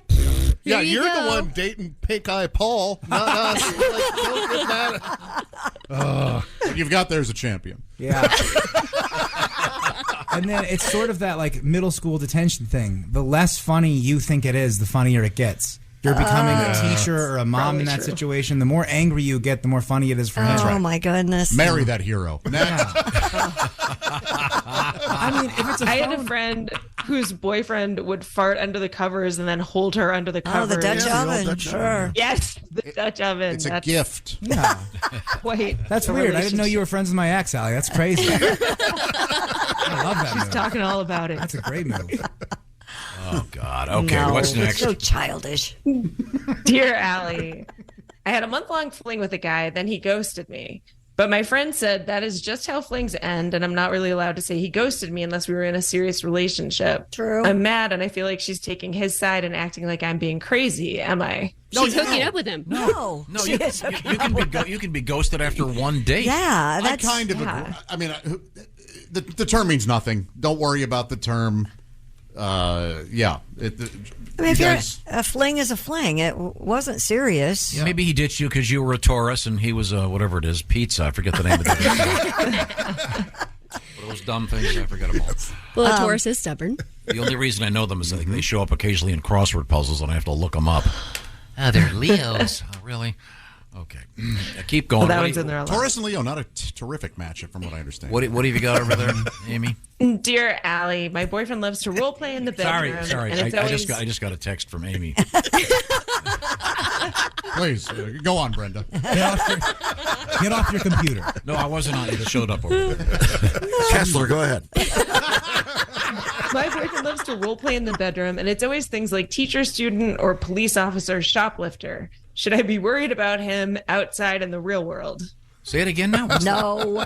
Role playing. He likes to role play. He likes role playing, but he's always the teacher and she's the student, or he's like a police officer and she's a shoplifter. He likes to dominate. So it's always like, I'm going to punish you. Yeah. Yeah, he likes the authority. He likes being the authority figure. Yeah, I don't think you have to worry about that. Shut up and do what he says. or strategically start building up some equipment to defend yourself. What? Ooh, yeah. Okay. Like Get a lawyer on retainer? Well, they have to construct a garrison. You have the right to remain silent.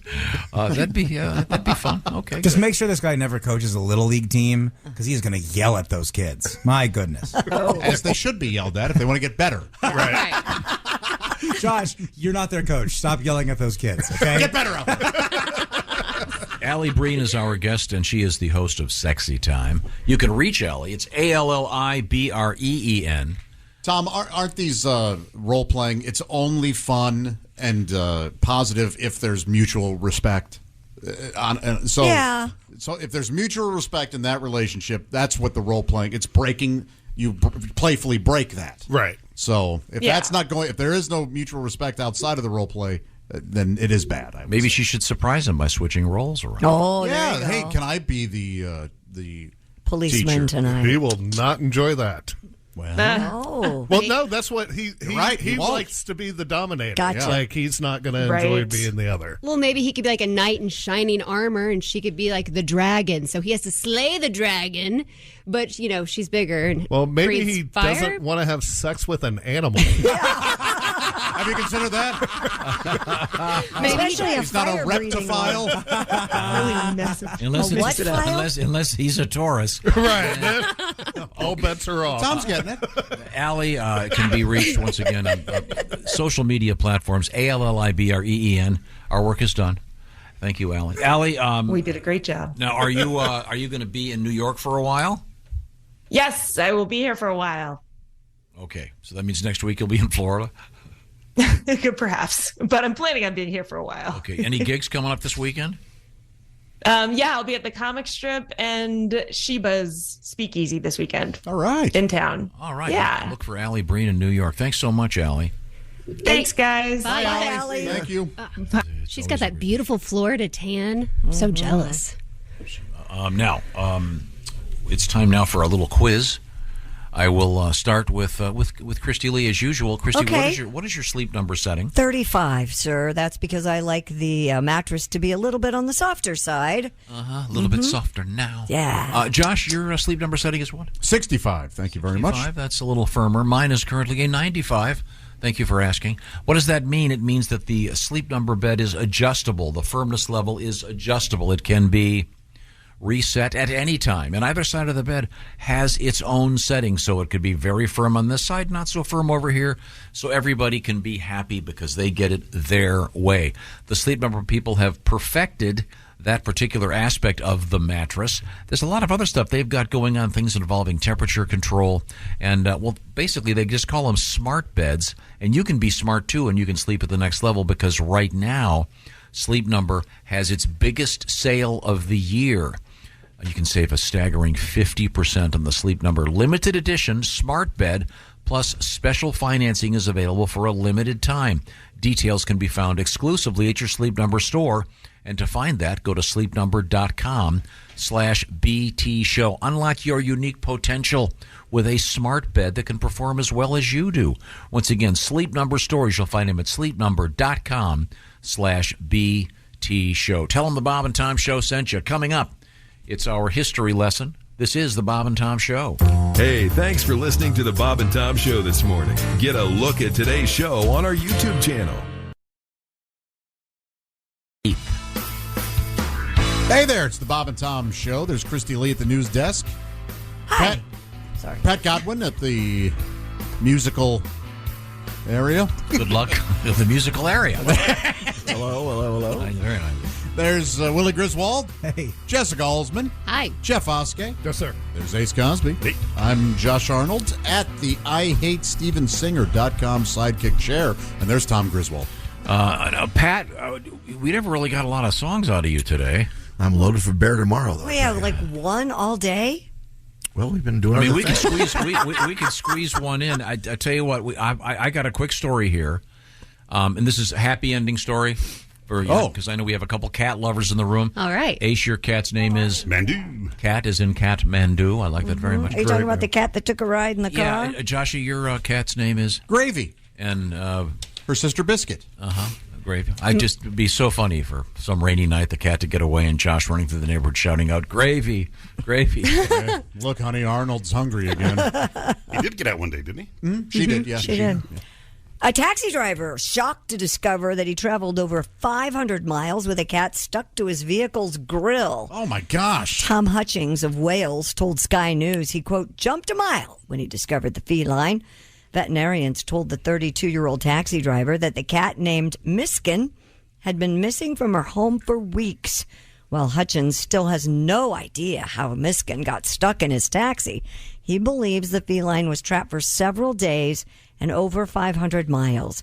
By the way, Miskin has since been reunited with her very thankful and happy owner, and she's doing just fine. Thank goodness. Now his name's Found 'em. Miskin has now found him. And he calls his cab now the Pussy Wagon. Oh. What's new, Pussy? What's new, Pussy? Pat, you had a song? I don't think you guys need me at all. Pussy, pussy. I'm sorry, it's skipping. Yeah. Pat, you got a song? It's a Harry Chapin mashup. Oh. I was working hard, driving my taxi, and my engine's been making weird sounds. I stopped and looked under my hood. You won't believe what I found. It was furry, fat, and kind of scary. I couldn't quite figure it out. Was it a raccoon or a rat? I realized it's a cat when it made a sad meow. And the cat's in the grill and it's still alive. Stuck for 400 miles, maybe 5. Some cat lady's missing her pet. And that pussy cat sure got wet. Oh. That sweet, sweet putty got wet. That's beautiful. A Harry Chapin mashup. Yeah. Harry Chapin mashup. Who knew the world needed that? The kids are waiting for that one. Well, that's a sweet story. Oh, what is today? Time now for August 23rd. I've been married 3 months today. Oh, congrats. In history. Some said it wouldn't last. 3 months. I'm like sorry, half this a year. This is your 3rd month anniversary? Yeah. All right. Okay, cool. Somebody's getting a bee. Happy birthday. Oh, boy, this is boring. Louis the 16th. I don't know anything about him. Well, he was one of 16. I think he lived before the great song Louie Louie. Yeah. That's a shame. He had some good furniture during his day. Oh, really? Let's see. This is a good one. 1931. Willie, do you know who this is? Barbara Eden. No. Jeannie. I Dream of Jeannie? No. Is that right? Yeah, the famous I Dream of Jeannie. Do you know who I Dream of Jeannie is? I know it, like, contextually. It's like Bewitched adjacent, right? Yes. Yeah. Yes. She lived in a bottle. She was a genie in Give a bottle. me Samantha from Bewitched before Jeannie. Yeah. Yeah, me too. Oh, really? Oh, gosh, just a total knockout. What about Christina Aguilera and the Genie in a Bottle video? Does that do it for you? Of course. Yeah. Although I like Christina Aguilera better today. I think she's hotter now. Happy birthday. Well, sadly, he's gone with the late, great Keith Moon. Yeah. Boy, he lived, didn't he? I think he had a pretty good time. He had a dark side, though. Played hard. Animal from the Muppets had to have been based on Keith Moon. Sure. Oh, did they come out and say that? I think so. It's got to be. He has to. Okay, let's see. Who can I try this one on? I'll try it on Josh. Huh. This man's name, he was born in 1948. His last name is Rudiger. Rudiger? You know who it is? I don't. Daniel Rudiger. It sounds very, very familiar. Is it Rudy? He started Roto-Rooter. Oh, Yeah. okay. It's Rudy. Oh, gotcha. I was off. From the feel-good Notre Dame movie. Yeah, I saw that when it came out on video. I haven't seen it since. Is it worth a relook? Yeah. Should I watch it again? I've never I remember seen liking it. it. So he was the crappy football player, right? Well, I think he was. I met the real guy. Oh, that's cool. Yeah? Daniel? Yeah. Daniel Not what you'd Rudiger? expect, yeah. He's older now, right? He was older. Was he asking if you want fries with that? Friend of the show, astronaut Dr. David Wolf. Alleged Oh, happy birthday, David. Birthday, David. How's he doing with the actor old is strike he? Oh, right now? Because because of the moonshot not being real. I got Apologize it. for these Philistines. Let's see. Then Kobe Bryant would have been. Would have been his birthday, 1978. There you go. Here's a good one. Julian Casablancas From the Strokes. The Strokes, born in 1978. You like the Strokes, don't you, John? Yes, very much so. I saw them before they were big. That's right. That's right. Take that, everybody. Okay, thank you very much. And 1966, the lunar orbiter takes the first photograph of Earth from the moon. And lo and behold, flat as a pancake. That's right. Time now for Things We Learned, sponsored by Angie. Angie makes it easier than ever to connect with skilled pros so you can get all your home projects done well, from repair to remodel. Get the Angie app or go to Angie.com. That's ANGI.com. We opened with Todd Jan's classic Orange Barrels, and we all agreed, haven't seen any in a while. They don't seem to be out there. Oh, you must... I have no route to go anywhere. I see. Earbuds at work, is this okay? No yes. way, says Jeff Oskay. If you're listening to our show, it's okay. Well, yes, but not if you're serving a table of four. No. Turn it down and get it in, Ace Cosby says, when it comes to making love. Turn it down and get it in. Yeah, if the TV is on. If you leave the TV on, you just turn the volume down. Tom says he loves blowtorches. Oskay's suggestion, start smoking crack.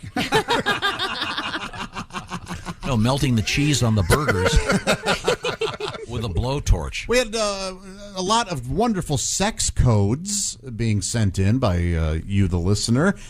Things like, let's do the laundry, let's spill some milk. Want to go to Walmart? Want to talk politics? Yes. Yeah. Ride the baloney pony I liked. That was good. Alsman's is, of course, remind me to take my vitamin D. She'll say that to her. And then I'll remind him to take his fish oil. Well, on that note. On that note, thank you very much for joining us. This is the Bob and Tom Show. Just got to get a hold of us. Call, fax, mail, or email. Get all the contact information you need at bobandtom.com. This is the Bob and Tom Show. Michael Rosenbaum and his Smallville co-stars take you behind the scenes of one of the greatest shows of all time. We're going to watch every episode. Join us. It's Big Talk. You remember when I had to shave my head? Oh, I think I was angry with this one. On Smallville. Yeah, I mean, I get it. The scene you did, and this is the one that got me fired, okay? What? Here we go. I love the excursions with me and Welling. It's everything that Superman stands for. It's Talkville. Talkville, we always talk about it. It's a great thing. The Smallville Rewatch Podcast. Follow and listen on your favorite platform.